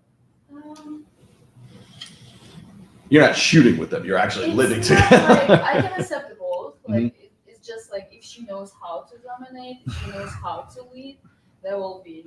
Milana, do you prefer women that present as women? Like what I mean by that is like present as like feminine women. Yes. That's the only type you like. You don't like masculine presenting women. Yes. Okay. There's a lot of like lesbian couples where like Hey, one Nico, girl. could you do something? Could you go listen to what we're doing outside and then tell us which one of these mics isn't working? It's just her. She's the only one. Okay, cool. Just want to make sure. Best with it. You have to leave. Yeah, soon, like in like 10 minutes. Okay, cool. Okay. Let's. You ready for me? Yeah. Okay. Let her go to the bathroom. All right. We'll leave here in just a second. Okay. Just can't get This one's really jealous great. when your man is attracted to another woman. Let me explain. The shapes of a woman's body is telling his brain that this creature can support a human child. It is just a biological response that is embedded into all of us to ensure the survival of the human race. The ability to see it this way completely takes the power away from that attraction. As long as they're not taking action on that attraction, then there's no reason for you to have to feel jealousy. You nodded your head. What did you think about this, Jolie? Absolutely. Can you come closer to the microphone? Oh, I think women are beautiful. Yeah. Yeah. Agreed. Like a Agreed. pretty woman, I 100%. know the time and the effort that goes into it. So I appreciate every beautiful woman. So, but this is more about the jealousy that women feel. No, I towards- can't get jealous. Like not when it comes to like, for example, if a guy's just looking but he's out with me. Yeah. I know who he's going home with. Yeah. Yeah. And they're just warming up their stimuli for later. They're gonna come faster. It's a good way to look at it. Oh my god. That's a great way to look at it. There we The go. fluffer. That's awesome. Yeah. What do you think? Agreed. Like, human beings are beautiful creatures, like man and female. So don't think the chicks don't see a hot guy and like, damn, that creature is awesome looking. Like, so yeah, it depends on the man and the relationship. Like, if your dude's loyal and you guys are loyal, he can look at whatever he wants. Like, he's going to home with you. And I definitely have firsthand seen women get jealous. I'm like, what are you tripping for? Like, he's not even, and that will definitely lead to. I think like, if ladies, if you understood how fucking hard it is for a guy to actually bring a specific woman home, I'm not saying any guy bringing any woman home. Correct. He could probably do it if he goes to a bar enough and goes out. But a guy specifically bringing a specific woman home that he's looking at, if you guys understood the percentages, we're like less than 1% of that actually working out. You wouldn't be as jealous. You missed it, Lola. So basically what she was saying was, men see women and they just see a physical form and they're going to stare, but you shouldn't be jealous as long as they don't take any action on it. Do you feel that way, or do you get bothered when you see your man staring at someone All else? right, well, I'm crazy. So, like, I get jealous if I see you staring a little too long. But, like, is it cause for a fight? Do I bring it up? Nah. Do you ever invite the girl over? No. Okay, just checking. Just checking. I know. I'm not about that life. I know a lot of people who are. Good for you. No way. That's crazy. I've never heard of that. Jessica, what do you think? No, I don't get jealous. Like, firstly, I think confidence is the sexiest thing that you can have. You're dating a man, right? I don't know if you're still dating him, but the guy, he makes money on his looks. Is that correct? No. Okay. Sorry. Different guy. Wrong, Sorry. really. Sorry. No, but no, I feel like the sexiest thing that you can have is your Zoe's dating a stripper. That's what it was. My bad. Yeah. the sexiest thing you can have is your confidence. And I feel like when you open that can of worms of like, oh my God, I feel lesser than because you're looking at her, like, I feel like that makes them look at you like entirely differently, for one, but like two, also like I would be lying if I say I didn't fucking like look around as well. I think the difference is that women are generally more empathetic, so we don't want to hurt your feelings, so we don't vocalize, and we're more careful when we peek. Like we're sneakier. Yeah, you know. I bet that guy has a huge penis over there. Look at him. We're like, no. For me, man, I wish you had an ass like him, John. You don't ever do that. You just kind of like, worry about we their don't- feelings. Yeah, versus like, man, I bet that guy could fuck the shit out of me. Nobody click this, please. No. I bet that guy could fuck the shit out of me. Yeah. Is that what you're saying? Yeah, Yeah, we you don't say that. Joe? things like that. I feel like But that's what you're thinking, though. like, Lolo, is that what you're men thinking? don't think about. I feel like they don't necessarily think about consequences to their actions, so they'll just like. It's just a chill day for them, and it should be, you know what I mean? But like they'll like blurt something out that might not be appropriate, and that's when they get themselves in trouble. So I think the issue is, well, the first part was the biological reaction. Just like if I put something in front, I might blink my eyes if something goes in front of my face. Yeah. Or if I smell sulfur, I might be like, oh, that smells bad. It's just an innate evolutionary adaptation, biological reaction for a man to see a female form and go, oh, and by the way, sometimes we look at the female form when it's bad. When we don't like it, also, we're like, damn, what is that? And you, from your standpoint, you'd be like, what is going on? Why are you looking at the hippopotamus? And it's like, it's because I'm amazed. It's still a female form. Like, for real, when you guys look at Gorlock the Destroyer on whatever podcast, do you not stare? You do stare. Am I not kidding? Like, yeah, I mean, look, you don't even know who the fuck I'm talking about. It's like, it's so crazy. We're all staring. It's like a car accident. You just stare. Yeah. You know what I'm saying? My girlfriend, sometimes she's like, oh, blah, blah, blah. They're all sluts. And I'm like, yeah, it's like looking at a white tiger. I don't want to get in the cage with the white tiger, but it's feeding time. And I'm just like, oh, that's fucking, this is officially the white tiger crazy. episode. Dude, have you guys ever been to an AVN party? You guys have been to an AVN party? Did any of you guys go to Ryan Ponwall's birthday party last week where those people were fucking on stage right next to him? What? He sent me the I'll send you the video. video. It's insanity. Okay. Again, do I want to sit there and become a porn star? No, I don't want to do that, but it sure is funny to watch. I would enjoy it. Anyway, what do you think about this? Obviously, you're attracted to the female form very much. Would you get jealous if you had a girlfriend and she was staring at another girl? Never? You would just invite her home? Yes, there we go. There we go. Three's a crowd. I also think like the self-control aspect of it too is sexy. Like if you can look at somebody and be attracted to them, but still have the self-control to be the correct person that you need to be for the night, like that I think speaks more volumes. You know, like, oh my God, I would die to get in bed with her, but you're not going to say anything because, you know, like maybe it's not appropriate or like maybe it's not right for you at the time. Like having that self-control, I think just shows. Again, I just don't think you guys understand how hard it is for a particular man to sleep with a particular woman. Like it's really, I know even the best looking guy you've ever met in your life gets maybe 10% of the time would actually be like successful hooking up with someone. And I know from your standpoint, because you find him attractive, you think it's a 100% correlation. It just isn't. What women find, it's a great book on this. Again, Drink Again. David Buss and Sidney Mustin write a book. It's called Why Women Have Sex. And they go over 237 reasons why women find men attractive or why they have sex with them. The reasons why why women find men attractive is far greater, what we call negative kurtosis in statistics. The reason why you guys find men attractive is far greater than the reasons we find Selma Hayek attractive in Dusk Till Dawn, or the reasons why we find Margot Robbie attractive in Wolf of Wall Street. I love Margot Right, Robbie. but again, you guys are like even men who are like, man, I like some thick old black women. They're going to look at Margot Robbie and be like, she is aesthetically, that is a beautiful woman. Yeah. Nobody doesn't think that. Yeah. Or again, when you look at Jessica Biel, like she, no one's like, man, she's not hot. No, but do you guys understand? So for men, it's positive kurtosis. It's just like this narrow range on the bell curve. For women, it's this fucking tattoo sleeves over here, billionaire over here, really funny and short and loud over here. This guy likes to ride bicycles. This guy is into fucking BMX. It's like all this fucking shit that goes on. I knew a dude who was he worked the stage at a nightclub here in Vegas. I won't say which one because everybody will figure out who he is. And all he did was pass out artist wristbands. All he did, he was the guy in charge of getting hot girls to go on stage when he passed out artist wristbands. And this guy slept with every model in the fucking city just because he gave them access. That's all it was. He just gave them access. That was the only thing. And you guys, I'm sure you guys have seen it before, like nightclub hosts or club promoters who do this. Just because they give you access, and they might not be the tallest or most good-looking guy in the world, but it still works for them. There's a million ways for guys to win. There's not a million ways for girls to win. There's like 4. And There's that's why we named the show Access Vegas. Vegas. That's exactly right. Thank you guys once again for coming on. Did you have that next clip? I got you. Let's go. See Here if we you guys go. like this one. Got me, Kyle? Women are weird. Waiter forgot our water. He's gaslighting us. That's what gaslighting is. Yeah, no, that's gaslighting. That is abuse. He's a narcissist. He can't hold space for us. I'm literally a fucking empath. I hold space all the time. I'm holding so I much hold space all tons the of time. Like space. right now, I'm holding the handicap space. Like in the parking lot? Yes, I'm holding it for me. Not for someone with a handicap? No, it's self-care. Oh, if it's self-care, then no, you're fine. I'm a hero. I've actually been having a lot of intrusive thoughts lately. That's traumatizing. Like thoughts of like intruding on people's weddings I wasn't invited to. I'm feeling that for I me. have that with funerals I wasn't invited to. What is that? I think I'm gonna do it. I don't think that's an intrusive thought. I think you're manifesting that. No, yeah, no, it's me making a plan to intrude on purpose. And you know what that is your boundary. My boundary is I need to crash other people's weddings. Have I told you I'm working on my body dysmorphia? Oh my God, how? I'm doing exposure therapy. Basically, I expose myself to people on the subway. Oh, is that good? Does that work? You know, it hasn't. It's actually just been triggering my ankle monitor because I can't leave the house. Oh yeah, no, that's crossing a boundary that the state set for you on where you're legally allowed to be. Yeah. Have you actually ever been to therapy? No, God no. Have you? No, that crosses a boundary for me.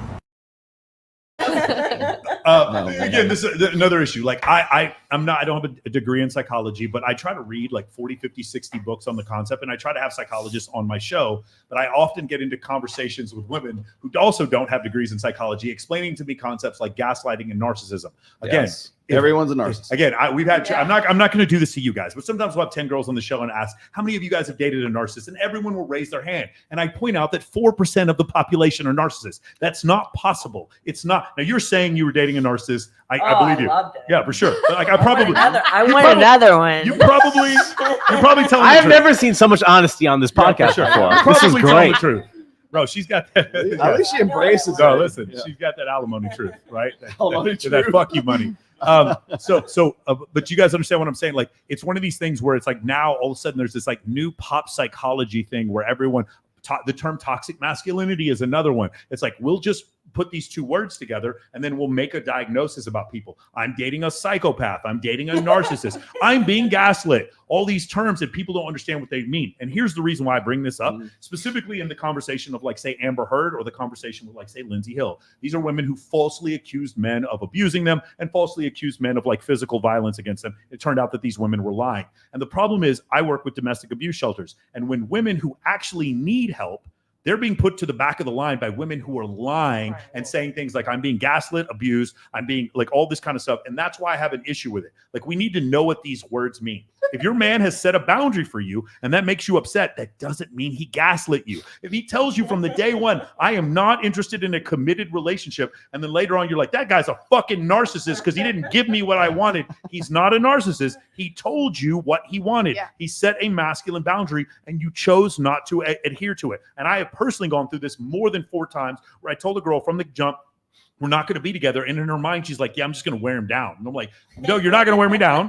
I've already made my decision. I'm more focused on my career and I don't want to be in a relationship right now. And when they do so, then they go and tell their friends after you break up, yeah, he was a narcissist. And I'm like, I rescue fucking cats. What are you talking about, man? Like, that hurts my feelings. Not really. But anyway, do you guys have any, do you have any friends like this, or everything is that really gets me when people use that term, because I do have a degree in psychology, and there's no such thing as an empath. There's no scientific term as like a psychopath or a sociopath. Those are not real. Yeah, so they're not diagnosed. They're not diagnosed. They're terms that mean something, but in a psychological it's antisocial personality disorder. I mean, if there were this many narcissists, there's not this many narcissists. Yes. There's just not.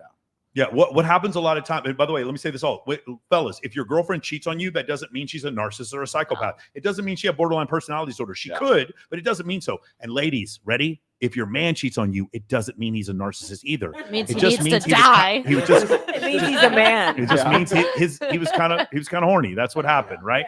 That's what happened. Anyway, do anybody any deal with this?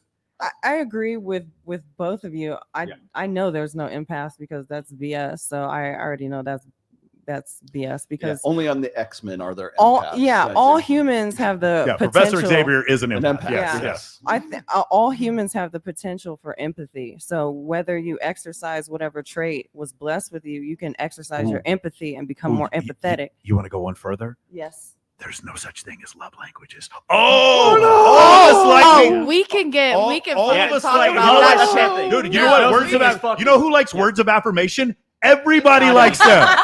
Oh shit! You want to know who likes physical touch? Everyone likes physical touch. It's called fucking. Every baby in the NICU loves physical touch. Oh my god, bro! There's no such thing as 5 love languages. My love language is getting gifts. You know who likes getting gifts? Get me NCAA 25 tomorrow and see how fucking happy I'm gonna be. Are you kidding me? Give me that Elden Ring DLC. I will be happy as a motherfucker.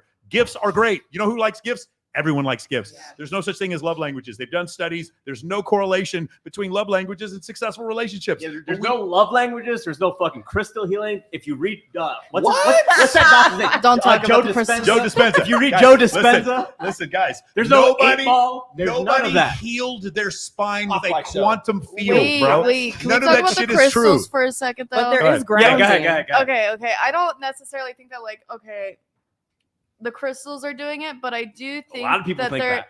I think that there is kind of like how people say like manifesting isn't necessarily real. It's not. But I think there is a level of it that is kind of real. Jessica, what you're saying is accurate, but the reason why is because they're the putting term for it. energy. No, the term for it is putting action into it. The term for That's what it is. The term for it is action. placebo. The term for it is placebo. There is a placebo effect. If I give you a sugar pill and I straight up tell you this sugar pill right here, but I won't tell you it's a sugar pill, this is going to absolutely change your mindset. If I give you the pill and you tell yourself that story, even though it's a placebo, meaning nothing physically has changed, you will psychologically, you can have a change on your total effect. Oh, and I agree.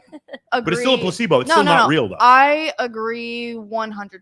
Like, yes. Absolutely 100%. I think what it is like putting the intention behind it. So like I've been a crystal girly. If I go on vacation and I find a crystal shop, I'm spending $200. Like I don't go. Beautiful, but you like, understand that the fact. We should start that. The fact of it is that like just that like I know like okay I'm buying this because I want to work on my communication. You know what I mean? Like I'm buying this crystal for communication. It might not necessarily be the crystal itself, but the fact that I'm putting the intention behind working on that. The belief in the belief. Yes, it's me wanting to fix that.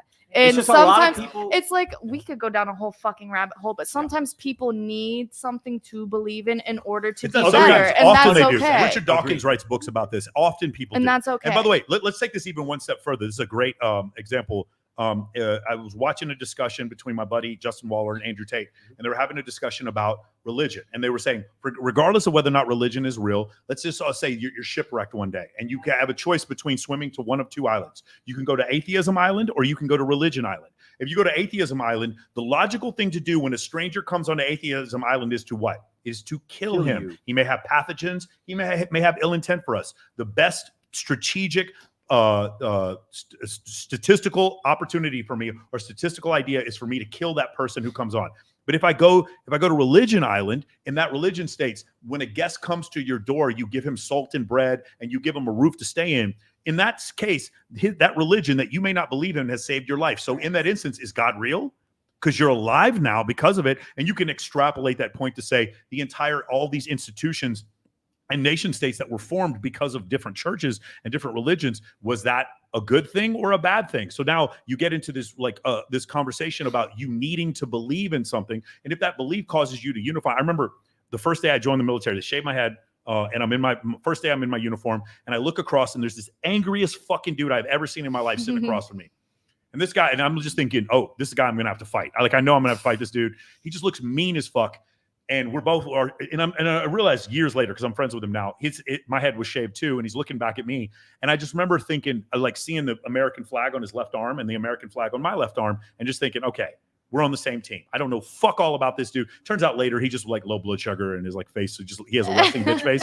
But I thought, I was like, oh, I'm gonna have to fight this guy, that whole thing. But the story that we tell ourselves about the United States of America, which is real, but it's real because we tell ourselves it's real. That whole thing has been able to unify us, sort of like a religion, in order to put together things like NASA. Shout out to the flat earthers. Things like NASA, things like our U.S. military, things like our stealth technology, ICBMs, the satellite technology, GPS systems, all this kind of stuff, and our interstate highways.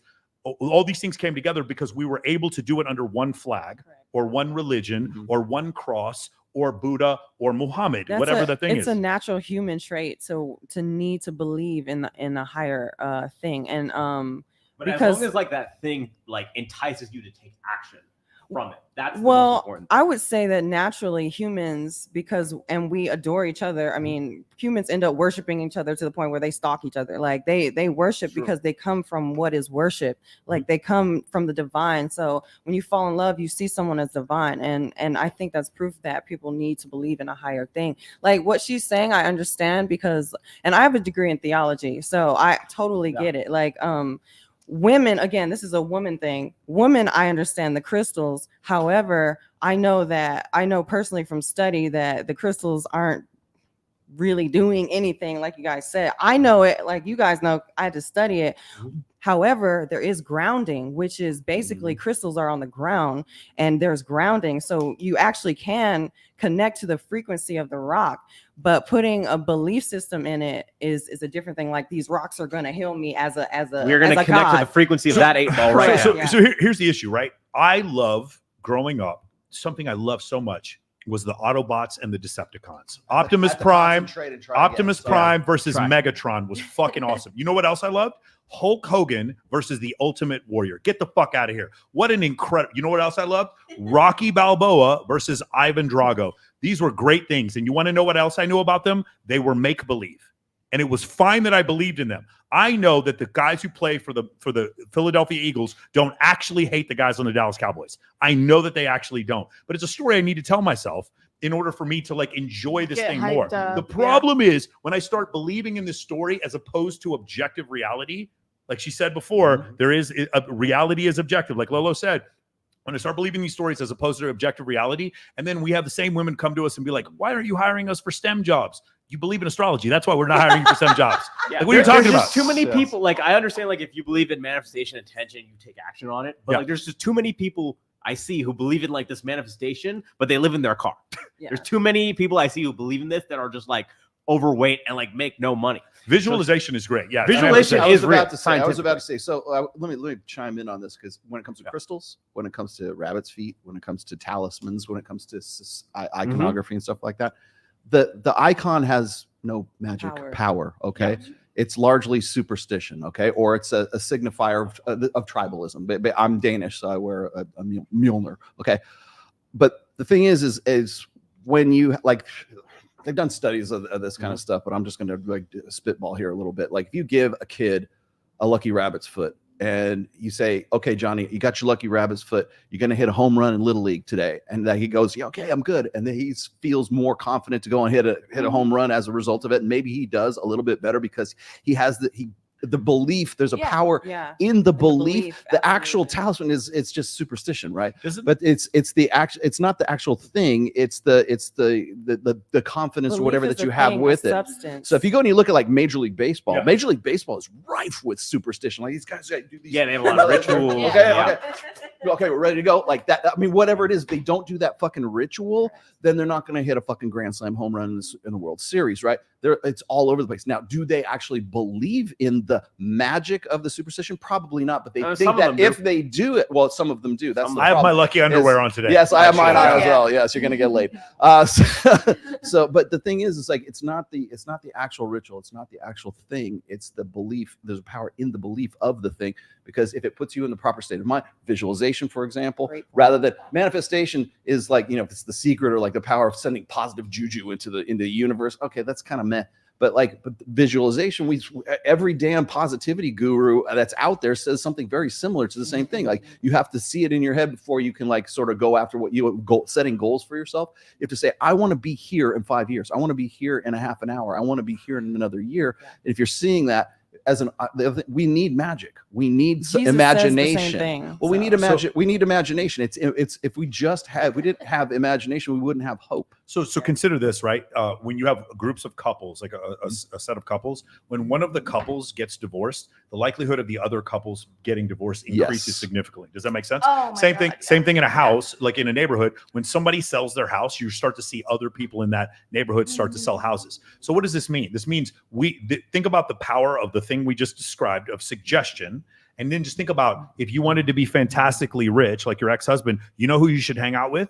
fantastically rich people, or people, more importantly than being fantastically rich, people who understand the mechanisms to make money. These are two different things. Being rich, you can get that from a trust fund. The mechanisms, or you could be like a famous actor or athlete. The mechanisms to make money are very different than actual wealth. So I would surround myself with people who understood the mechanism to make money. If I was a woman and trying to get married, the girls I would go to eat drink with on Sundays would be married women. No friends, no offense, because they're super fun. Not my hoe friends. I would leave my hoe friends for Saturday night. But Sunday brunch, I would be with my married friends, and I would try to understand what's going on in order, because then look at the story I'm telling myself now. I'm telling myself a story for success. Success with relationship, success with money, going to the gym with guys who actually know what they're talking about instead of dudes who have no clue what they're talking about and who are fat, having a fat. You guys, have you seen like overweight personal trainers? I've seen them. Like it's crazy. It's fucking madness when I see this shit. They're overweight personal trainers. And I'm like, when you see this kind of stuff, when you come to this realization, what if I just hung around people who ate better? What if I hung around with people who train better? Yeah. What if I hung around people who were in healthy relationships? And what if I hung around with people who were successful at making money? What would that do to change what I was saying? Now think about all the stuff we just said about the rocks and the crystals. Instead of using rocks and crystals, what if I use other people who are actually successful? That, like last week when I was at Ty Lopez's house, there were Justin Waller, Greg O'Gallagher, Owen Cook, and fucking Dan Fleischman. These guys are all probably worth somewhere between 50 and 100 million each. Like it's crazy. Maybe not that. Maybe like 10 to 100 million each. Like each one of these guys. I mean, Ty's probably worth 400 million. Are they single? Yes, they're all single. They're all single just for you. Actually, I don't think Greg is. Greg is single? Yeah, Ty might not be single, actually. Yeah. I don't know. If he is. So. Anyway, just a great idea. What about surrounding ourselves with people who want to do better? You see what I'm saying? There's Go ahead, a Lolo. saying about that. Go ahead. It's like you can take like the 5 friends you're around the most and see where you're going to be in the next 5 years. Mm-hmm. Yeah. Also, fun fact with superstitions, strippers have this superstition that if their purse touches the floor, they'll have a shitty money night. Really? Like at any time? Yeah. Like at any time in the night? Oh my God. You'll see us like when we're getting dressed and stuff, we hang our purses on the locker. It's like when you're a kid, that. hot That's lava. awesome. And then like another thing is that elephants have been recorded to have their own religions. Elephants? Interesting. Yeah. Like when the full moon is out, they'll like wave branches. We got at one the moon. tonight. It's Yeah. cool. You know that if They're very intelligent, the too. tides and everything. And Sure. It's the one thing in the world. It's called we gravity. see globally. Yes. Yeah. What did you say, Lola? I mean, I think there's always something beautiful in believing in something higher than yourself. And even if you are talented and you prepared for an opportunity and you have that luck come your way, you know, as you guys say, manifesting what you want in life, there's something awesome about that. I think the basis of this conversation, though, with those original videos was like pop psychology and how we're using pop psychology terms to explain the people around us, or how maybe social media is influencing, or possibly to take away blame from ourselves by calling by placing blame on someone else by using a word I heard on YouTube. Empath, gaslighting, Yes. narcissist, using those terms almost in I mean, it's been talked about before. I have a psychology minor. It's something for yours, but using weaponizing these terms against people just to villainize people that either we believe have done us wrong, or maybe we don't have to hold ourselves accountable. And I would just say, like, if you're going to TikTok or Instagram and you're resonating with some of those TikToks and Instagrams that are talking about narcissists or talking about psychopaths and things like that, maybe you should go talk to a professional. Yeah. Especially TikTok. Especially TikTok. My favorite part was at the end. It's like, have you gone to therapy? He's like, no, that's a boundary for me. I'm not going to therapy. I thought that was really I cool. also just don't think it's fair. Like, it dilutes the meaning of the word. You know what I mean? For like the victims who have actually experienced and stuff. Like, it's kind of like the boy who cried wolf. You know, so like Amber Heard doesn't hurt me. Amber Heard hurts women who actually have been abused. Oh, 100%. Well, and there was a big debate around like Jonah Hill and saying that what he was saying was weaponizing these therapeutic terms, to hurt his ex-girlfriend, I guess. But what do you guys think about that? No. Oh, he set like very clear boundaries. Listen, and he did not do anything wrong. Here's what other guys would have said. No, stop not at all. Here's what other guys would have Not at said. all. Other guys would have said, stop dressing like a slut and stop hanging out with your friends who are sluts and stop hanging out with dudes who are trying to fuck you. That's what other guys would have said. What he said instead was, if you need to hang around people like that, I totally understand and support you. But that's probably not good for us as a relationship. And then he broke up with her. And then right after he has a baby with another woman, then his girlfriend magically releases these screenshots. Okay, there's no Jonah Hill. I'll say this before, and I will down this hill. Jonah Hill, so to speak. Jonah Hill did nothing wrong except pick the wrong girl to date. He did nothing wrong. He straight up told that girl. He said he several times. He does not cuss at her. He gives her the option. You can do whatever. I'm sure couples have come up to you, probably try to have a threesome. They can ask, just as long as you have the right to say no. It's fine. If people come up to you and they hit on you, they can come up and hit on you, just as long as you have a right to say no. If your man says, I want you to wear a fucking burqa when you go outside, you're like, that's really funny, honey. And you have the right to say no, as long as we have the right to say no. Because the idea that if what Jonah Hill did was misogynistic, every single Muslim man on this planet is misogynist. Do you understand? Every single one of them, because they wouldn't want their wives hanging out with men trying to fuck them and dressing like that either. But my girlfriend is a fucking world-class bikini model, and I don't give a shit if she dresses like that, because that's what but I have a different standard. And if it wasn't that standard, I have the right to leave and she has the right to leave, and we don't do that. That's essentially what happens. As long as you have the right to leave, which Jonah Hill gave his girlfriend, which is why I'm saying he did nothing wrong. I think the disconnect, like I agree with you that people should be able to communicate what they want in a relationship, but then give the other partner the option to say like, yes, I'm down for this, or no, I'm not down for this. I think the part, like at least that pissed me off within that situation was like they met and he liked who she was when they met. I think that was the part where like I had an issue with it, where it's like, okay, now all of a sudden it's an issue. But Jessica, he didn't bring up the text messages. But like you were saying, like he chose to date the wrong person. Yes. I think that if you don't want to date an OnlyFans girl, don't fucking date an OnlyFans girl. I'm an OnlyFans girl. That's perfectly fine. If you don't like that, that's perfectly fine. You are allowed to have your preference, but don't try to date me and then after we started dating, be like, I don't want you to do it anymore. Like that's not fair. But it doesn't seem like she had a problem with that until he was with another woman. Well, then fuck her. Then I don't know what to tell you. Like you know what I mean? Only time she went out.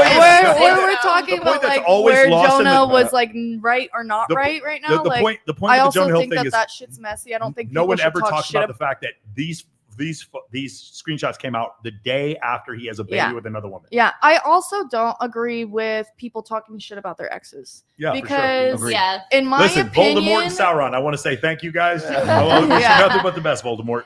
In my opinion, it makes you look fucking stupid. Like if you're gonna go around like say if I'm like, oh my god, girl, he did this to me. He punched me in the face, and then I stayed, and then he cheated on me, and then I stayed. Like you're making yourself look like a fucking idiot. Oh yeah, take your loss and go somewhere else. Like, and that's like, and I'm not even gonna say that I'm perfect. That's something that I had to learn for myself and be honest about that shit with myself. Because of course, like when I was young and like super immature, I'm still fucking young, but like when I was really immature about stuff, I used to just like want to tell everybody my side of the story to try to get my feelings validated.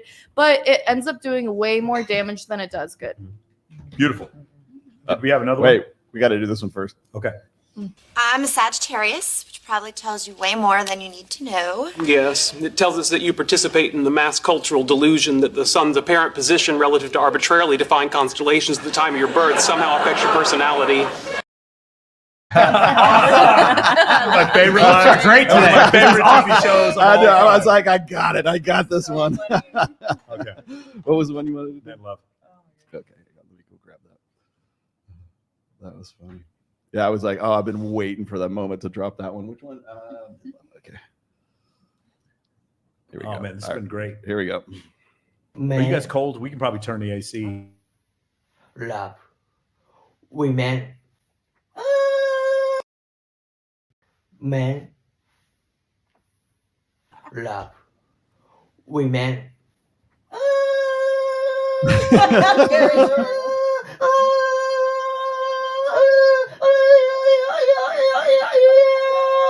Money. That's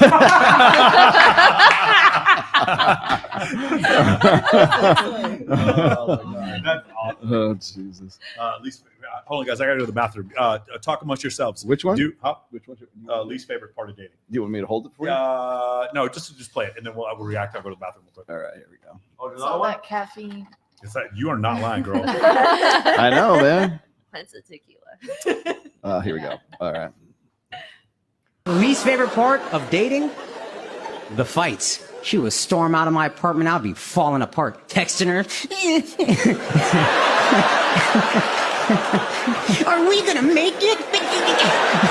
It was embarrassing, dude. It was so pathetic. But I had to, because there's no security. Any fight could cost me this amazing woman. So I gotta say all that.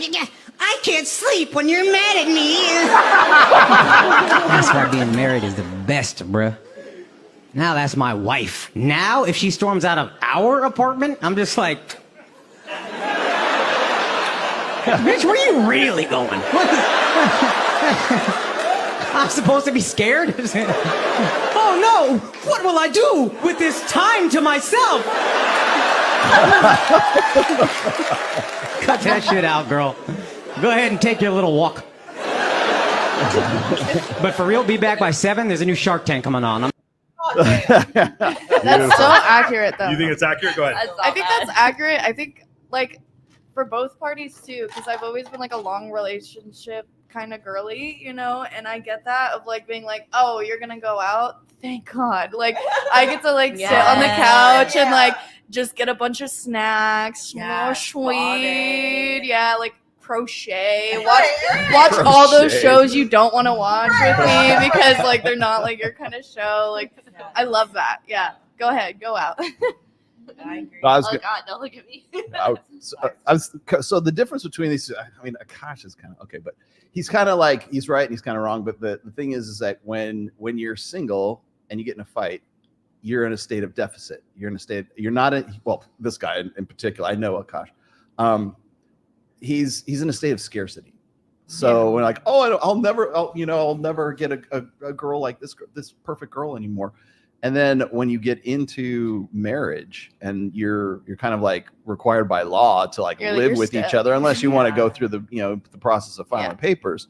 Yeah, it's a different attitude. But the thing is, I think the reason why the first part is funny is because he's in a state of sexual deficit. He's in a state of there's no abundance for him. A guy who's got a lot of girls, a guy who fucks, right? I mean, Akash is not a guy who fucks, all right? But like, if you're a guy that doesn't fuck, then yeah, of course you're gonna be like, oh, I can't sleep when you're mad at me, kind of thing, and you're gonna do all these, you're gonna perform all these behaviors that you never would do if you were in a state of like, well, I got a guarantee, I got some commitment, I got something that's on here. No, I think that's absolutely so. That's the reason why this is funny is because Akash is a blue pill chump and has been for quite some time. All right. I know enough about the guy, but the thing is like when you're in that state of deficit, when you're in that state of like a lack of abundance, the worst nightmare is I'm going to lose the most perfect woman in the world if I don't do everything she says. And what were you guys just saying a minute, like in the beginning of this show, when we were talking about a guy who's like too nice and too clingy and too, that's exactly what he's talking about. That's why it's fun. My girlfriend's amazing. You want to know what else is amazing? What? NCAA 25 Oh yeah, sorry. That was your love language. Sorry. Love language. Madden 25. There you go. Maybe that'll make more sense. Dude crap. Yeah, dude crap. That's awesome. I'm gonna say, like, I would be very disappointed, but like, you got to build a life that's awesome in and of itself. You know what I'm saying? And not just you complete me. Remember that? What a terrible fucking thing. I don't want someone to. We don't need to complete each other. Complete ourselves. Yes, for sure. Thrive together. This one right here. Yeah, polarity is the key to a successful relationship. Yin yang. Yeah, exactly. Listen, we are opposites attract. We are there to make sure that our cats have better lives. That is the point of our existence. And a sort of mating is 100% seven bullshit. of my cats are happy. That's what it is. At 3. I'm kidding. It's still a lot. It's good. So cute. I know. I want 7. All right, here we go. Ready? Kyle, you got me? I should show you my cat. Baby, real love is not I love you, I miss you, I can't wait to see you. Real love is I booked your flight to Mykonos. I will have a driver on arrival. Make sure you have your favorite sundresses, sunglasses, and makeup because we will have beautiful sunset dinners together. Yalla. I need to find that. This is not how normal people talk. That's luxury. Okay, No, that's ready? What do you think? That's not how normal That's people. luxury. That's not necessarily love. Do you think that's love? No. You don't think Weird. so? I feel like love is like when I I don't know, you see like the nastiest part of me and you still want to stick around. To For me, sure. that's love. Yeah, absolutely. Yeah. You watched me on Access Vegas and you still want to Yeah. stick around. You watched me poop my pants after Taco Bell and then you helped me clean it up. Like, Big old poop. That's love. That's love right there. Yes. What do you think about that? What do you think about what he's saying? Do you think that's what love is? No. No? Just maybe he wants her to. Maybe you all should raise your standards. Yeah. Maybe you just need Oh, to wait, raise you're your gonna standards. take us to fucking You need to know your worth. Yes. You need to Stacey, know what your is worth. that love? Amen. Well, yeah, absolutely. I think that's love. That's just love on a certain level. If you guys hit that frequency together and he's able to do that, you better go do that. Like that's if you guys are on that love language, then you better go. Jolie, what do you think? Miki knows is your love language. I think everybody knows how I feel. Yeah, you like that? Yeah, she's ready. Yes, ready? Is your love She's language ready. Mika knows? Is that your love My language? love language is just spoil me rotten. I don't want to work. I don't want to deal with 30 guys Seven-figure at annuities. once. You can That's do what it, it do is. it. Yeah. Well, this is my thing. I'm so tired of like dealing with multiple guys. When I was married, I could fuck really good. One man, it was clean, it was consistent. I could dress up. I didn't have to deal with texting all day, multiple people to try to keep up with the love life. Jolie, you need to start a podcast. Yeah. Anybody else see this? And I know with who. Yeah, I know, Jolie, I think you should start a podcast. Thank you. No, seriously, like if your whole struggle to go through it, people would just love the shit out of this. Yes. Yeah. That's all. True. And instead of dealing with 30 guys, they can watch the show and then send you super chats. What part is this is wrong? Exactly. Yes, that's how it works. Hire people. Like, Exactly. As far as what this guy's saying, this is a gaslighting piece of shit. These Yeah. guys are fucking. Oh my Oh, god. they're awful to you. Yeah, But I you're was- spoiled. Fly to Mykonos on Spirit. There you go. No. Okay, I'm not saying I've ever done this, but I know a guy who used to do this, where he would go. By the way, for those of you who don't know, I used to manage a strip club for 4 years back in Oh, fuck Austin, yeah. Texas. Huh? Okay, you do. Okay, that's fine. I love you guys. After Yes. your work downtown, Yes, yes, so. to work. There we go. Awesome. If you guys Bye, want girly. Yes. Make It's $1 nice to million. meet you. Bye. It's nice to meet If you guys Have get out of fun. here and you still want to go party, go downtown and catch me out. Karaoke. It's half karaoke, half nightclub. Get wasted until 2 a.m. and 4 a.m. on the Done. weekends. done. Love you Let's guys. do it. Go Vegas. Go Nights. Yes. Go- Do it. Trump Do it. 2020. We love you. Come back Everything. again. Okay. Bye. Beautiful. Bye, guys. Awesome. I'm getting in the captain's Yeah, chair. here we go. Get over here, Jolie. That's nice. All right. What were we saying about this dude? Gas. You want to move up? Yeah, move down one. Oh wait, maybe you can give her the mic since hers wasn't working. No, no, it's good. Oh, now. okay. It's good now. Never mind. Sorry. Okay, awesome. What were we talking about? The gaslighting part? Shit, I don't remember. That dude, the gaslighter? Yeah, I mean, I just kind of, it's just fucking. The flight thing. Oh yeah. The story. Okay, I'm not saying I ever did this. Okay, so nobody put this one on me. But a guy I know would go to strip clubs and he would talk to strippers and he'd be like, "You're gorgeous. Let's go to Mykonos tomorrow." And he would buy the ticket right in front of the girl, first class. And you guys know why he would do that, right? To get laid, and because you can cancel those tickets in 24 hours. Oh, yeah. That's the reason why. He would buy refundable tickets or he'd cancel the tickets after That's 24 also hours. so fucking creepy. Like It is a so real story. fucking You are creepy. you are No, correct. I went Real on a story. date It's one so- time. wait. I went on a fucking date one time, and it was like the first time I ever went out with this guy. I think he was like begging me to fucking go out with him, and I was like, you know what? Like he's a nice guy. Like let me go fucking that's see where what's it went up. downhill. No, the fucking thing is that he was like trying to buy all these plane tickets, and I'm like, I don't fucking know you. I don't know you. Like, why would I go to another country with somebody I don't fucking know? Thank you. You know what? You have more wisdom than those dumb cunts that were in Tinder Swindler. And the Every funny last one part of them is, jumped on that when plane. all that shit Some went down, I 90 think Day I was Fiancé like shit. 20. And I was like, I'm sorry, this is way too much. But like, I think also it's just like I think he meant it though. Like he was like desperate. Because he's desperate. He was Yes. desperate. Like he had nothing else to offer besides the spoiling. And some girls like that, but I like a little bit more substance to it, you know? Lola, but what like are you it was just Yeah, it's like, where's your game, man? You have to show me that like you're the shit because you can buy a plane to Mykonos. Like, how about I you can buy it just myself, be thanks. funny? Give me If a you're charter. ugly, be funny. How about that? Just have a personality. High five. MOAmentoring.com. MOAmentoring.com. Sign up now. We're gonna get Lolo an I got affiliate code. a good follow. Oh, you I got a wanna- good we're gonna get follow you up an to this affiliate one. code. I got a good Sorry. follow up. Here we Get go. mad at women One for sales being team. gold diggers, and I'm just like, that's the stupidest thing in the world. Well, that's like what we were designed for. Like, these people, they always contradict themselves with their logic. Like, they want women to be a stay-at-home mom or whatever. But in order to do that, you got to have somebody who at least can bring in enough money to make that possible. You know, like, I feel like women don't really care about, like, I don't really care about looks so much. You're just looking more for somebody who's competent. You feel like, okay, you're somebody I can actually trust. Like, you've got it together. You can lead the family. And then somebody who has the ability to work or will work. It's not really so much the money, it's the ability, will you go out and work? So I think throwing women under the bus for that is kind of stupid, because it's ultimately like biology forcing them to choose somebody based on, we think this person can allow me to stay at home and raise kids. There's provisioning, protection, and parental investment, and then there's just naked opportunism. Okay, so I mean, I think that we need to point out the fact that there's a difference between wanting to have a good long-term security partner who can pay the bills and has got your back and is on, and for both partners, right? Both husband and wife, whatever it is.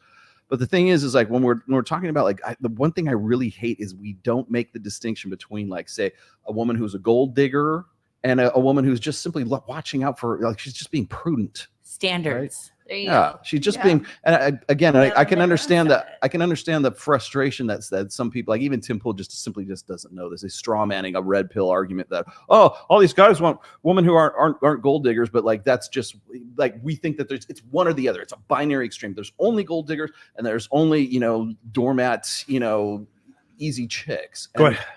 Listen, outside of a transactional relationship where those terms have been exclusively talked about, if you're talking about a relationship where both people feel there's an emotional you have to have that emotional connection. It doesn't matter how much money he has or what he looks like or what you look like. Listen, I work in strip clubs. I've seen really rich guys pull some really pretty girls. I've seen some really ugly girls make a lot of money because they have a mouthpiece on them and they're fun and they're cool. And guess what? It doesn't matter the money aspect of it as much. If you don't have that emotional connection, it's not working out long term. You're not making it past 2 years. So this argument's almost mute in that sense. Okay, so here's the issue. Scott Galloway, he does this one interview, and I really love it, where he talks about there's a bottom third of men that women are not interested in mating with because they're broke. Now, I'm not talking about money. I'm not talking about wealth. We're talking about the other end of the scale. There's a group of men nobody wants to mate with broke men for whatever reason. I mean, we know what the reason is. And then also there's several studies that have shown that women are about 200% more interested in a man's ability to procure resources than the other way around. Meaning, as a man, if I'm doing well financially and my girlfriend is completely broke, then it doesn't bother me whatsoever. But the opposite generally isn't true up to a point. A man needs to make at least something. So I'll give you an example. Women in general don't want a man to look like Arnold Schwarzenegger, but they want a man who's more muscular than average. And women in general don't need a man to make $1 million a year, but they want a man who makes more money than average. Average being $59,000 a year. That's what the average man in the United States makes. And they don't need a man who is incredibly tall, but they generally want a man who's 2 inches taller than them. And the average man in the United States is 5'9". When you explain to women that the average man in the United States makes $59,000 a year and is 5'9", they're like, huh? Wait, what?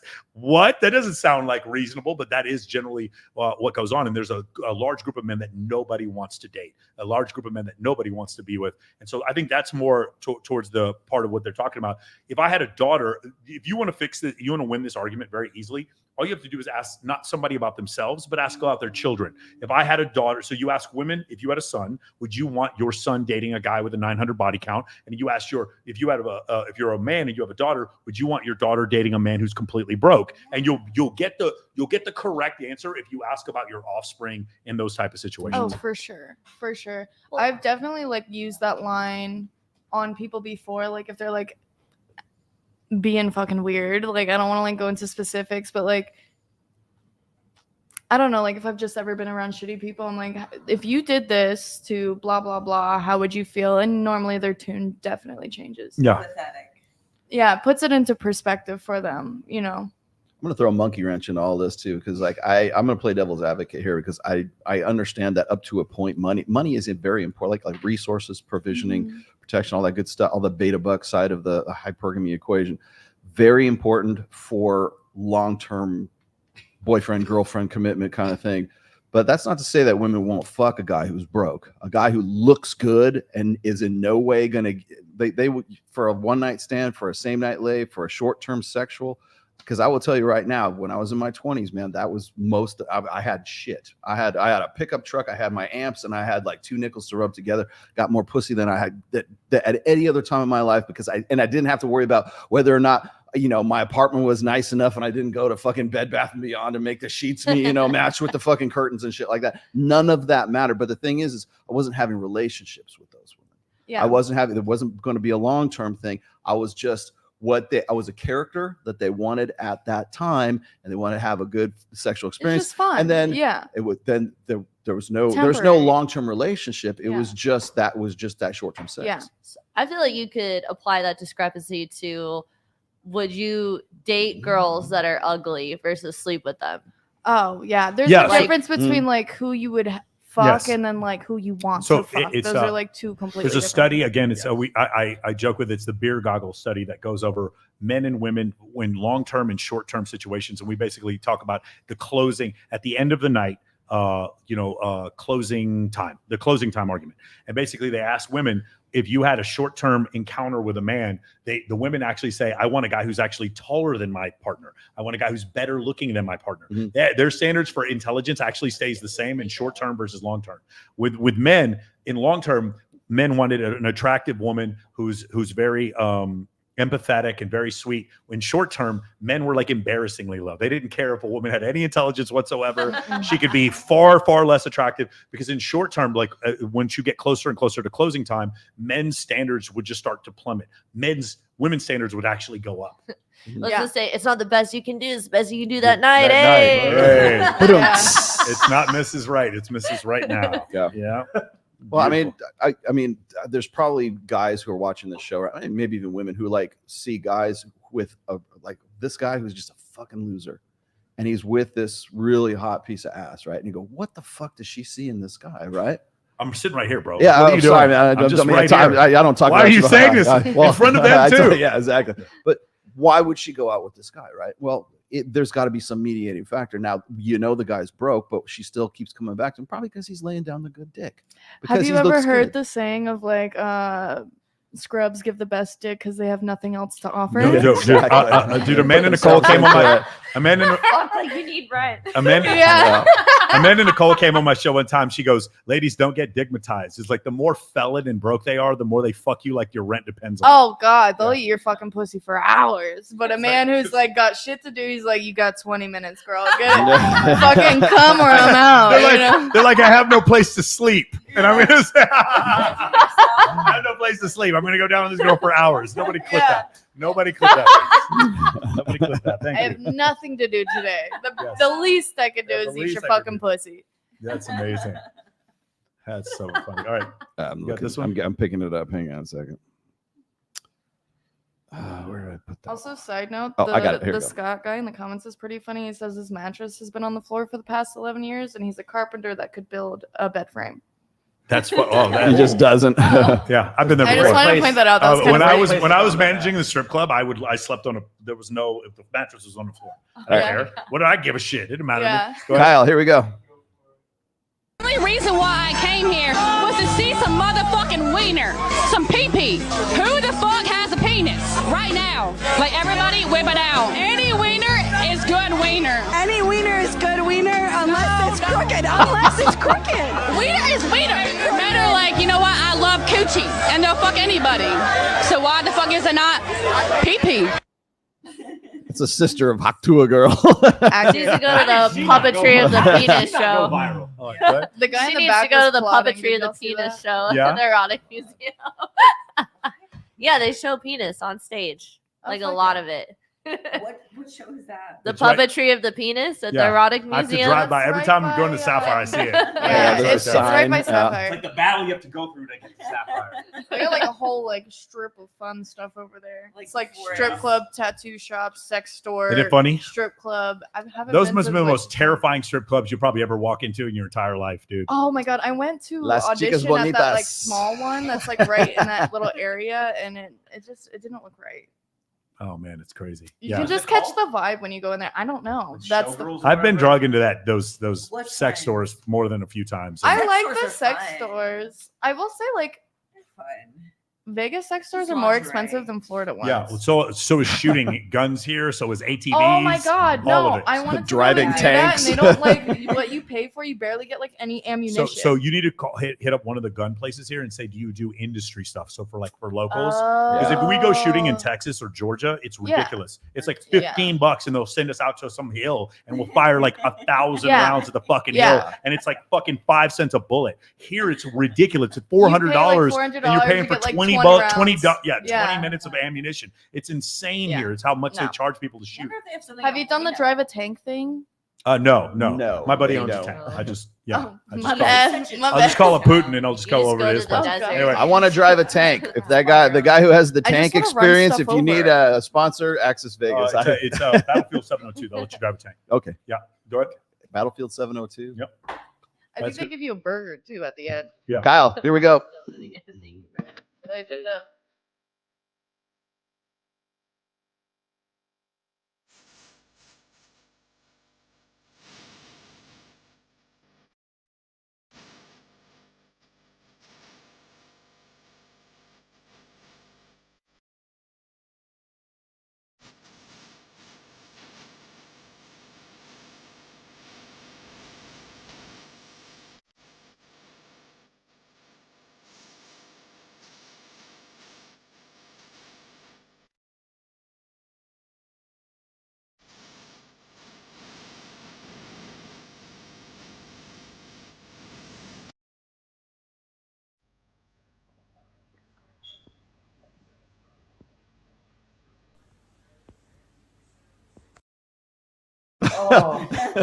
That can't be real. Is that real? Sorry, there's no way that's real.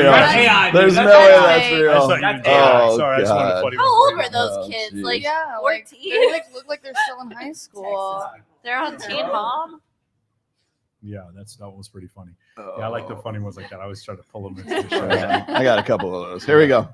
What do you feel is a decent amount to spend on the first date? Oh, I don't think it matters. What?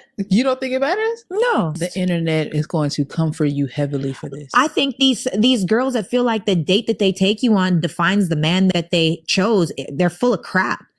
It's absolute BS. I think that it's a woman that's looking for the bigger, better deal, that has the audacity to say, I can't believe you want to bring me to the Cheesecake Factory. A lot of these dating scammers that literally go on a date every night just to be able to eat something, you're lucky you're eating tonight because you probably can't afford to do it yourself. These men don't give money, they give bags these days, and you can't eat that.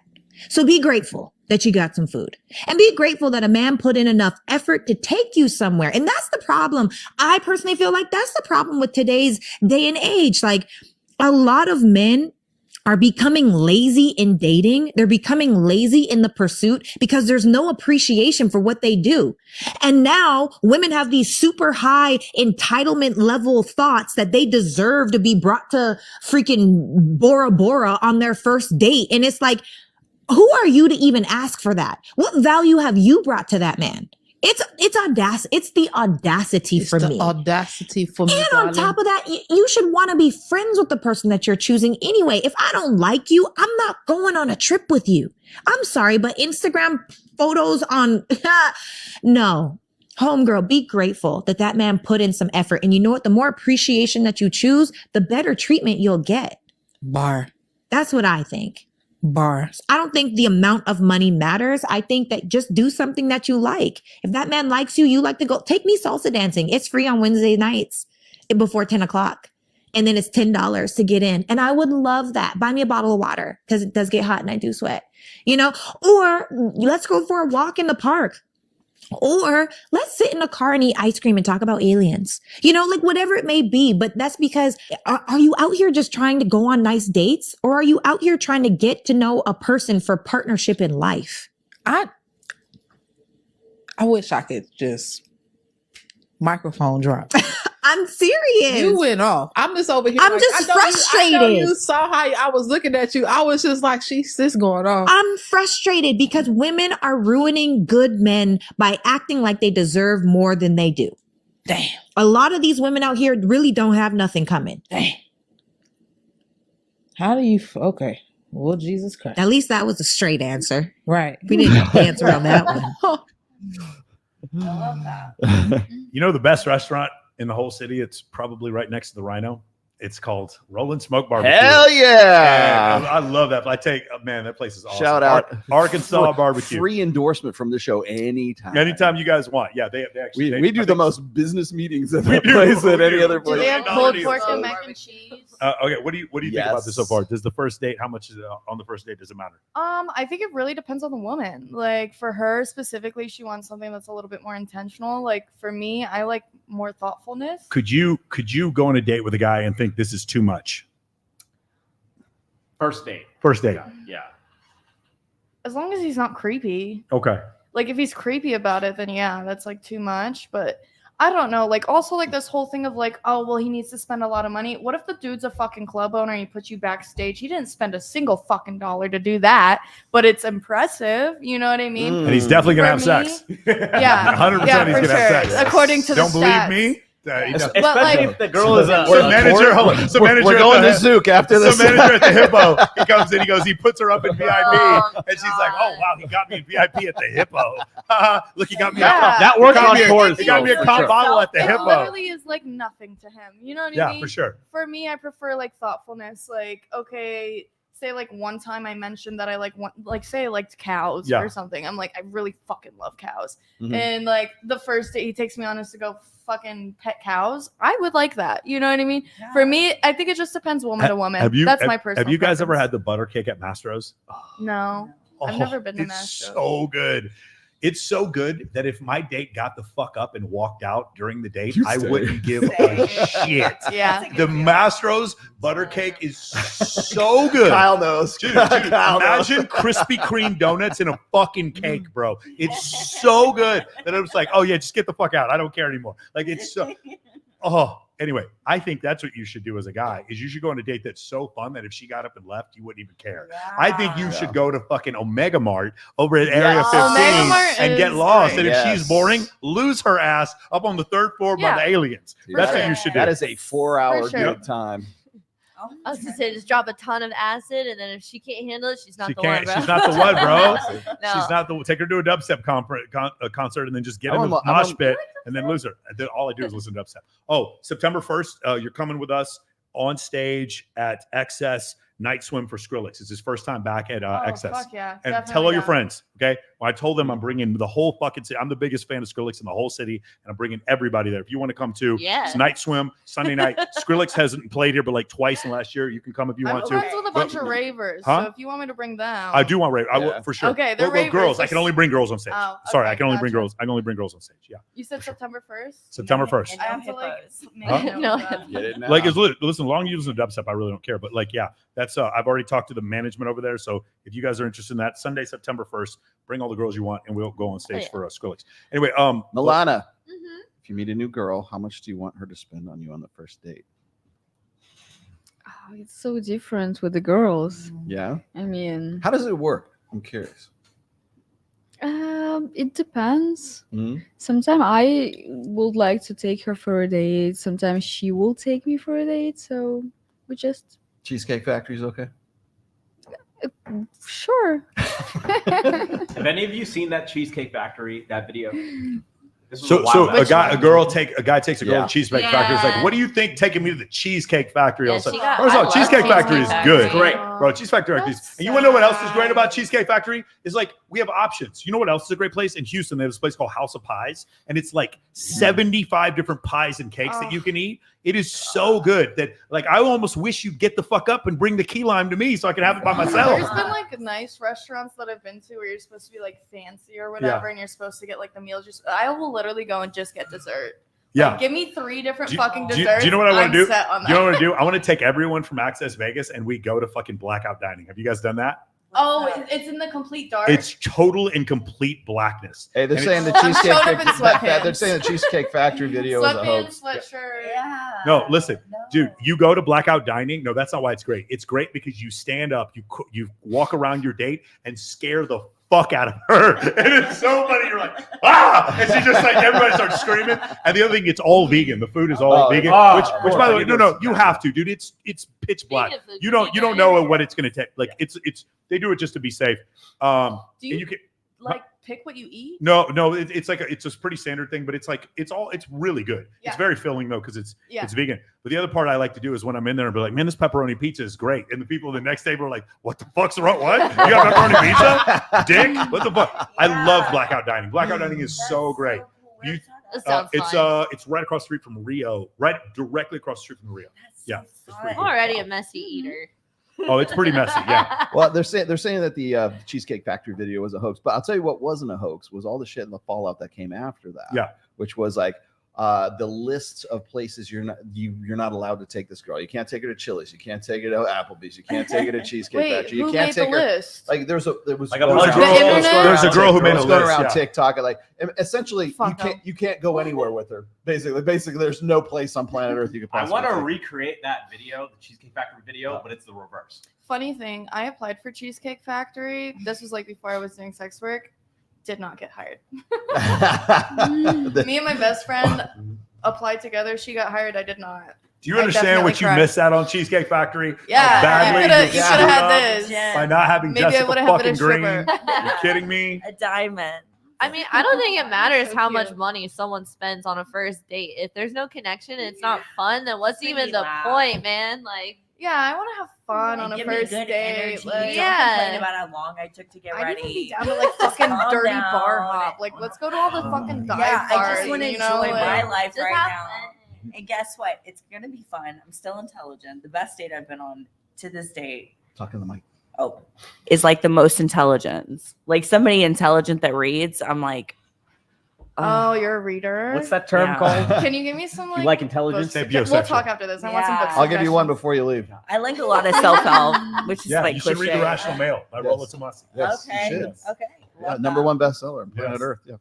Okay, last one because we got to get Kyle out of here. So this one. Man. We're always talking about how to make a woman happy, but I don't think they do it enough to help you guys out how to make a man happy, right? The great thing about men is we're simple. So here's the thing right here. You want to make a guy happy? How about 4 times a year? Once a season. You go out to the kitchen without him saying shit. You go out to the kitchen, you make a sandwich, you get him a beer, you walk out, you give it to him, you don't say a word, and you just fucking leave.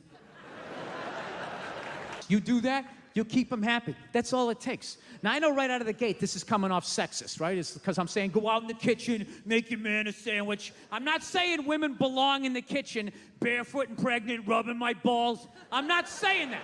Grab a beer, walk out, just hand it to him, don't say shit, and then fucking leave. And when I say leave, I mean leave. I don't mean walk into another room for like 10 minutes and then stick your head back and just be like, did you like it? Was it good? Great. Don't yell at me. I just made you a sandwich. I don't mean that. That's a little too accurate. And you got ladies, any thoughts on this? No, I think men are very simple.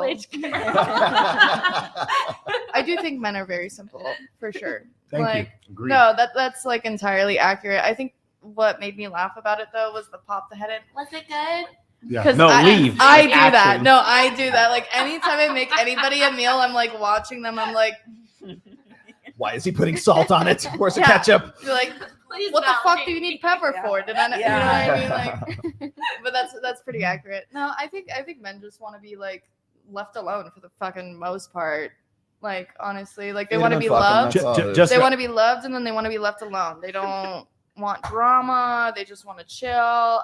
I know there's the white knights and the captains save a hose, but I feel like it's like a little bit of a reach because they lack like the intimacy, so they want intimacy. But like if they already have it, they just want to be like left at it. Because like for men, you know how like there's like the whole thing of like I shouldn't have to tell you you're beautiful every day. Because with men, when they say something, it's like one and done. Like I said it, I mean it. That's it. Like you're getting back. You're getting back to the communication thing I was talking about before. Men speak our language is very information based. That's where problem solvers, More right? literal. So I want to know it's based on the information and relating information. So Yeah. it's based on the content of the conversation. Mhm. For women, it's more covert, right? It's more low key. It's like I said, emotional. So Reading it's and based all that, it's based on how did this conversation make me feel. So it's the Yeah. context of the situation.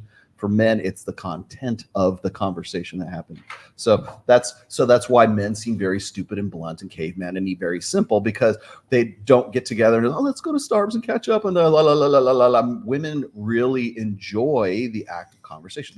Women are better at subtle communication than men are. Okay, they understand sub communication, they understand body language, they understand like why did you wear those shoes, like that kind of stuff, like body language, vocal intonations, facial expressions and stuff like that. Women get more communication out of a conversation than men, because men are like, okay, what's the problem? The enemy's over there. Well, here's what we're gonna do. We're gonna go around. We're gonna flank them. We're gonna do this. How are we gonna kill the woolly mammoth? Okay, here's how we do it. We get spears, whatever. Like we want to know how to solve the problem. Therefore, our preferred means of communicating with one another is based on information. He loves me because he solves problems for me, right? Yeah. So that's for women. It's let's get together and enjoy the act of actually conversing with one another. I think like a big thing that I've learned in my adult life is how to communicate with men. Part of did your not have job. the best role models. We'll say that for That's sure. why you're going to have a good relationship. I'll tell you why. Because That's why you're going to make a understand lot the of money. Because you understand the difference in communication. Most women don't. They Yes. expect men to communicate as they do. And what happens is when men communicate like a woman, your hindbrain says, "This is a chick." And I'm gonna like I'm conversing with another woman, and if the guy like that one black dude that was in that one video we were looking at before, if he talks like that and he walks like that and he holds himself like that and he believes all that bullshit, your hindbrain says this is another chick. I'm going to treat him as if he is another female. I'm heterosexual. I'm not interested in another female, and so therefore I'm going to treat him and I'm going to have him on a level of my girlfriends instead of a guy who I might want to fuck in the future. I don't think that that's necessarily true, but I think a lot of people lack awareness of reality. So for me, like there used to be like a lot of like disconnection with the way that I spoke to men in general. And I think like the whole like thing of like women normally are like more emotional speakers. I think that's pretty accurate. I think when I speak to men, I speak more like a matter of fact. Mm-hmm. You know, like this is what I do not like. Either we come here or I'm not around. Do you have brothers? Plain and fucking do you have simple. brothers? I technically do. My upbringing is like a little weird. I have like a bunch of other siblings, but I grew up as an only child. My mom has had like other kids, but I grew up around my dad. Okay. And I only grew up around him. So that's like the simple way of putting it. But I think if we kind of like, I don't know, people just need to learn how to like see different perspectives. I wouldn't mind if a man communicated with me like that. If anything, I would think that he was more emotionally intelligent because he's going out of his way to only communicated to you like that. You could do both, but yeah, I mean, if you're only like super emotional, I think that's for any person of any gender. If you're just super emotional and unable to communicate effectively, then that's just like a problem with you. I don't think that's a man problem or a female problem or whatever. Jessica, one thing I think you pointed out that's really important is that he may want to be alone, and it doesn't mean it's because he hates you or because he's bored of you. It's because a lot of times, like again, sometimes with problem solving. By the way, you want to know what else? Like playing video games is problem solving. Going to the gym in a way, it's kind of weird. So yeah, you exert energy. Yeah, some problem solving. You know? Like how the fuck am I gonna lift this? Yeah, exactly. So it's like, but that's a really important distinction for a lot of women to understand is that like just because he wants some time alone doesn't mean he hates you. And people get fucking overstimulated. Yes. You know what I mean? Like some people just want to be alone, and it doesn't necessarily have to do with a man or a woman. Like some people are like, you know what? We went out 5 times this fucking week, and you're talking my ear off. I've had a million conversations. There's this thing where it's like I think your brain it can only make 250 decisions a day. Yeah, and then after you reach that point, you can no longer like effectively make decisions. Yeah. You know what I mean? So like say it's the end of the fucking night. You guys both went to work all day. Like maybe the guy, the way that he fucking works is he's talking to people all day. He doesn't want to have any more conversations. But maybe for the girl, she's like, I don't know, maybe she does something different where she's not interacting. So she's like going to seek those interactions. But I don't feel like people like respect each other's like feelings. Like they more like when people have issues like this, it's because they're thinking about themselves and they're projecting their own feelings onto the other. Like it's like they're not seeing the situation for like the reality of it. They're taking everything personally. And that goes for both men and women because it can happen both ways. Laura? Well, I just feel like that stems from insecurity in the relationship. I don't even know if that's the biggest difference between men and women. I think if you're super clingy and constantly looking for validation, there's insecurity there at some level. Men and women are both guilty of that. I think on a broad spectrum, men and women communicate differently, men being more simple, women being more emotional. But I think at the end of the day, like if your relationship, if you feel like, oh my God, this person is smothering me, and that person's like, I need to smother. I need that from you. There's something deeper going on there. Yeah. That's my opinion. Yeah. Well, I think that people cannot be together like 24/7 months and healthy. years in a row. It's I have a strange hard. feeling that you being in relationships with women, you have an easier time communicating with men. I just have this weird feeling like you don't have any trouble communicating. Probably with because men. she relates. Depends. Do you ever date a woman and she's like, man, you're so emotional. And you're like, oh, this must be what men go through. Yes. Yeah. Definitely. This is what A men lot have of to deal things. with all the A time. lot of things Shit. we discuss in here. I just feel like I'm more in the man's side. Like, with emotionally, you know, just like, Let's go get those women. Yeah, let's do it. Yeah. Let's get it. Problem solving. All Problem right. solving. Let's go get those women. Yeah. Let's do it. Cool. Let's, We have anything? we gotta Well, wrap. did you have anything you want to say about this? What the? Just I know. I want to hear her thoughts. just don't complain. As a woman dealing with a guy. Oh yeah, dealing with a guy. If you just take care of him.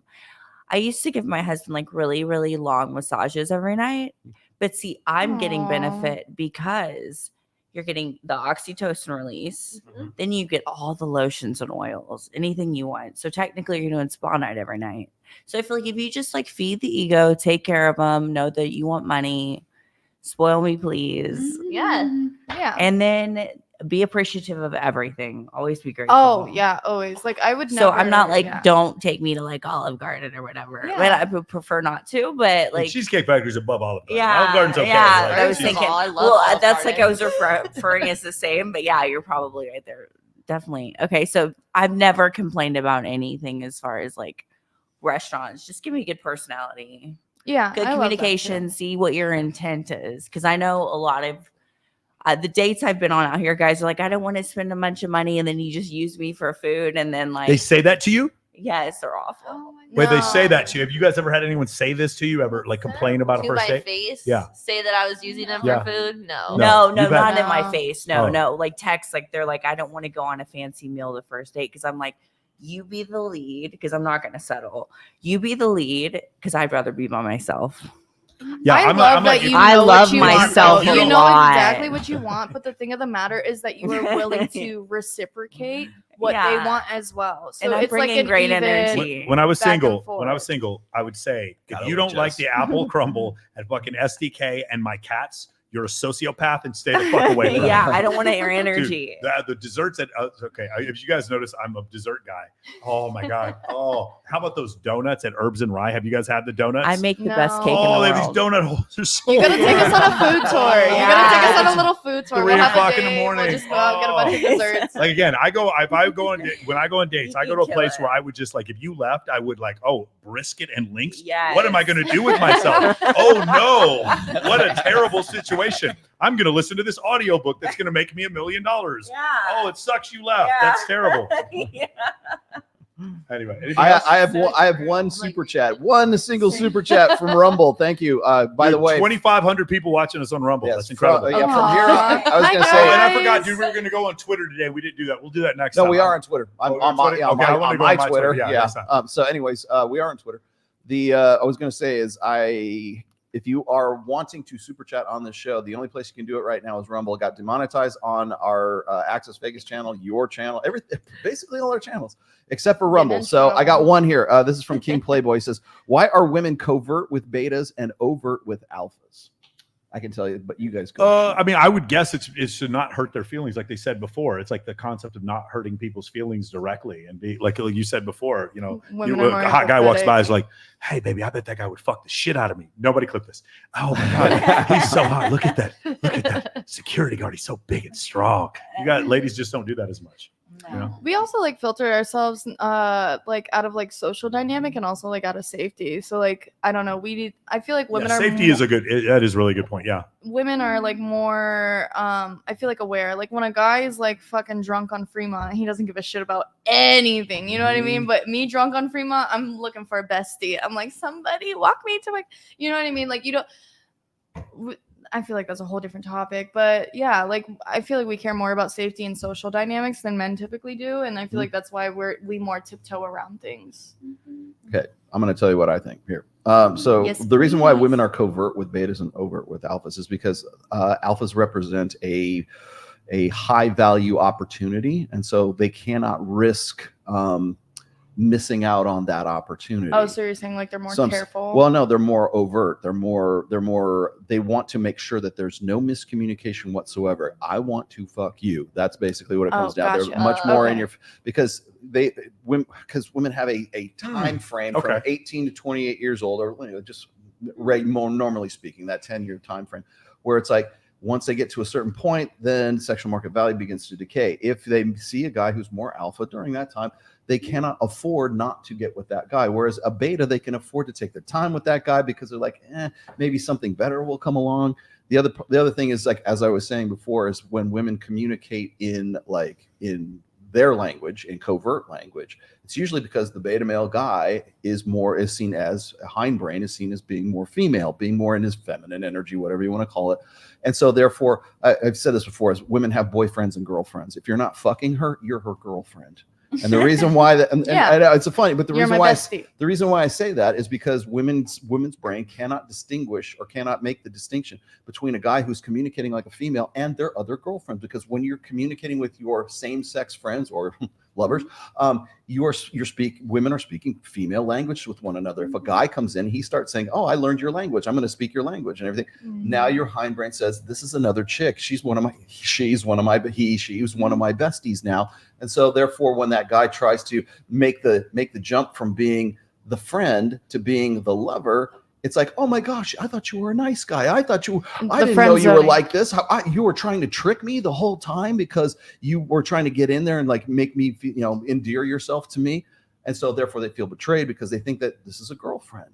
And so that's why women tend to be more covert with beta males and they're more overt with alpha males because, again, they can't afford to miss the opportunity of an alpha guy, and they don't want that because men are stupid and men are simple. And so we have to speak their language because you're an alpha. I want to get with you. You don't understand my language. So me want to fuck you. Like that's any guy I've ever been like sexually interested in. It's straightforward because women just will told 'em. speak men's language. Yeah. If it is in their best interest to do so, or they're exasperated to the point where it's like he's not getting it, so I have to say, "Get away from me, you freak."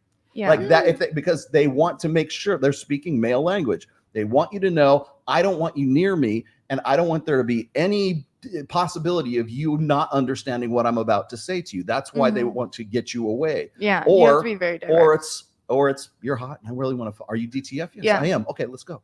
Yeah. So I have a question. Do you think there's alpha females and beta females as well? Oh. There's No. no such thing. Well, or dominant females. there's no such thing as an alpha female. There are alpha males with tits and vaginas. That basically. So just consider this, right? The male neurologist and the female neurologist. The male neurologist, he'll make a lot of money and be a leader of men. He might even be asked to go on other people's podcasts as an expert. He might write a book for all these different reasons. The thing that make him professionally viable also make him attractive to women. Now let's take the female neurologist. The female neurologist, she's the leader. She's the head of her department at a university. She saved millions of people's or hundreds of people's lives. She makes millions of dollars a year. But the things that make her professionally viable do not make her sexually attractive. And in fact, the more money she makes and the older she gets, the less attractive she is to men. And that's the problem. That's why it's very different. So what you're saying is, it's like saying an alpha female is like saying the woman with the biggest penis. Like, it doesn't make sense. You're trying to judge women on male male attributes. Criteria. You're trying to judge women on male criteria, and because of that, it's not that it's like you're missing the mark. It's like they don't even live on the same plane of existence. Yes. For a woman, it's like, this is the thing. There's a really great way I've heard this discussed. It's like my sexual market value and your sexual market value is defined entirely by the partner that we can get to commit to us. Does that make sense? Okay. Okay. So it's not for me, if I could go out and if I can get a lot of women, if I pay prostitutes or whatever like that, I can't get these women to commit to me. So that doesn't increase my sexual market value. But if I could get a young, beautiful woman to commit to me, then that kind of defines what my sexual market value is. As a woman, a lot of times they'll be on dating apps on the right swipe or the left swipe 600 times. And they'll be like, oh, I'm better than these guys. I'm like, no, you could get those guys to sleep with you, but you couldn't get those guys to commit to you long term. And the best guy that you could get to commit to you long term, that actually defines your sexual market value. A lot of women don't like to hear that because they're like, no, I got the master's degree. I'm a neurologist.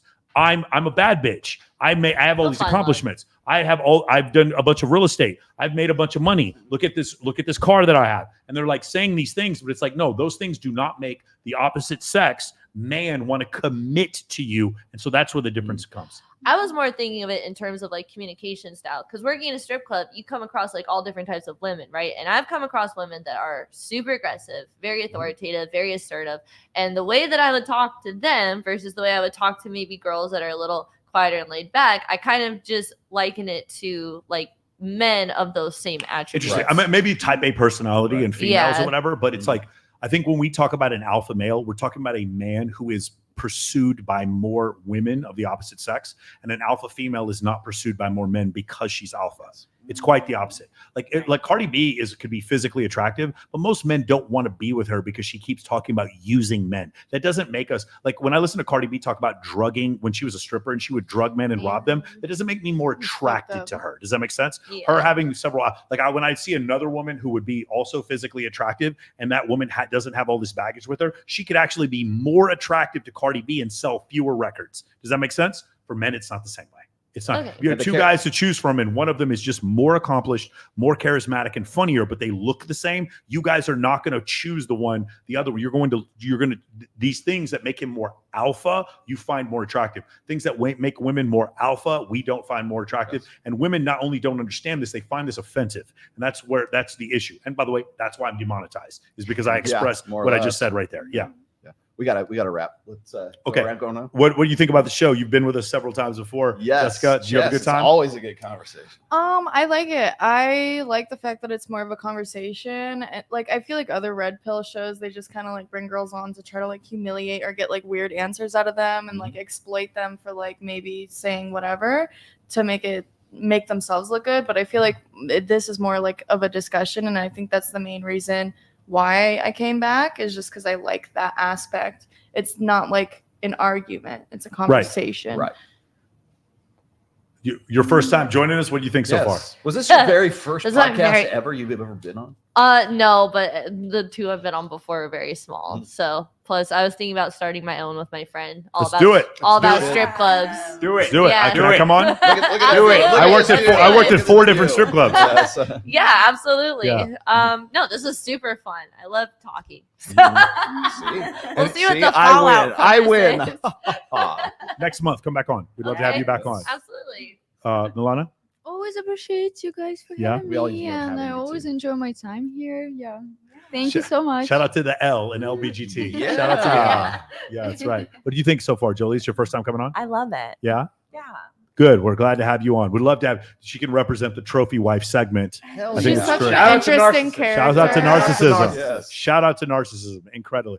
Tristan, what do you think, man? Good, man. I love this new studio, so can't wait to do some more. It's awesome. It's very beautiful. Thank you. Appreciate it. We still got a couple more things to work out. We got some tweaks to work out, but I do like it. I like the fact that you can literally see the strip behind us. Like I can literally see it. And by the way, shout out to the Mirage. It closed down today. It's gone forever. This is it. Today was the last Today was the last day. The Mirage. I never went to the waterfall. The Mirage is gone. I was trying to go there before. No, what I'm excited for is when they blow up the Tropicana. That is going to be awesome. So if you guys remember, any of you who were here, do you remember when? Yeah, they have to because they're putting a baseball stadium there. You guys remember when they tore down the Riviera? Were any of you guys there? I went to the Pepper Mill and watched that thing come down. And since since being in Iraq, I've never felt anything that loud. Go ka-thum, ka-thum, like the explosion for a demolition of a building. Highly recommend you guys check it out when they take out the Tropicana. That's going to be pretty awesome. Not sure yet. They got to figure out when they're going to do it. Shout out to producer Kyle. Thanks for coming in. Thank you, Kyle. Kyle is our new producer. Guys, if you have any suggestions, obviously, we're going to work on the audio. We're going to get some more microphones in here. We're going to change up some things, but we're working on this. But a lot of cool stuff coming up. And guys, again, if you're a fan of Psych Hacks, Orion Taraban, I'm going to be interviewing him on Saturday. Our episode's going to come out the following Wednesday. If you guys are coming here for Vegas Swim Week, on the 14th is going to be a special Black Tape Project, Nothing But Heels party. If you guys want details for that, it's an extremely private party. I can give you guys details of that. On the 15th is going to be Babes in Toyland FHM party. Black Tape Project is going to be there. That will be at a Zillow, and we're doing that for Animal Rescue along with the Demopolis Law Firm. Okay. On Thursday, the 16th, we're going to be at the Peppermint Hippo, the Black Tape Project. I'm going to be getting taped. Yes, so. you're going to be getting taped. Yes. Can you exactly. make like a thing and like copy paste it, send it out because I'm not going to remember. Oh no, we'll send it to you. Yeah, I'll send you we have a flyer for the whole thing. Okay, on the 16th is going to be Peppermint Hippo. It's going to be Black Tape Project. It's going to be there. My man Joel Alvarez is going to be taping some people. And then on the 17th, we don't have the location yet. He's going to let us know. It's going to be in Resorts World, where they're going to have a Black Tape Project, a fashion show, and I'm going to be at all of those different things. I'm going to be the MC on the 14th and the 15th. There, and one of these days, I wish one of these strip clubs would let me go back and be a DJ for like one night. I'd love to go back to me. Yeah. I'll do that again. That was really funny. If you ain't tipping, you must be tripping. Bring your bitch ass up here to the I will be at all of those. This is Lola. She's trying to get her PhD in psychology. She needs the money, fellas. Come on up here. So I was gonna say I will be at all of those except for the 16th, because on the 16th I will be at Megadeth, Mudvayne, and All That Remains, and Phil Labonte, the lead singer of All That Remains, will be in this studio, and I'll be interviewing Phil. And yes, Nico's like, yeah, all right. And I'll be hanging out with Phil that day. If I can get him as a guest, on this show in a future episode, I will. He's a regular on a lot of different podcasts as well, and when he's not on tour. And so I will be probably backstage at Megadeth with him on that particular day. But let's not forget, next week, the 25th, we're going to have Sterling Cooper in here. Dude, we're having Sterling Cooper, a industry reformed night. porn star. Yes. He's going to be coming in. Yes. So we got Sterling in next week. I know him. You know Sterling? Yeah. How old are you? Not personally. Yeah. I haven't shot with him, right? No. Okay. I wish. Yeah, so I was like, I enjoy you the want to shoot with him? Yeah. So next week, and then we next have week. Noted conspiracy theorist, very famous conspiracy theorist coming on next week, Patrick Sartain. He is coming on next week. They're both coming on? Yes. Yes. Sterling They're Cooper both and next week's show is going to be my younger brother, Patrick fiasco. Sartain, is going to be here. And then afterwards, we'll take Sterling to Peppermint. Yeah. Oh, and Domo will be in as well. Domo's going to be Domo here. will be on as well. It's going to be an exciting show next week. We're going to probably get a couple more chairs for that. And don't forget my show, Sundays, 1 p.m. Pacific, 4 p.m. Eastern. And my show here. Yeah, my show is going to be Wednesdays at noon if you guys want to check it out. And also, guys, if you're interested, please go to moamentoring.com if you guys want to learn about all the stuff we do here. How do you put this podcast together? I teach guys how to do that in MOA. All right, awesome. Cool. All right, we'll see you guys next week. All right, man. Take care, guys. Remember, at least you didn't get shot in the ear today. Just always remember that. Shout out to all the people who didn't get shot in the ear. Take care. God bless America. Yes. You guys want to go sushi?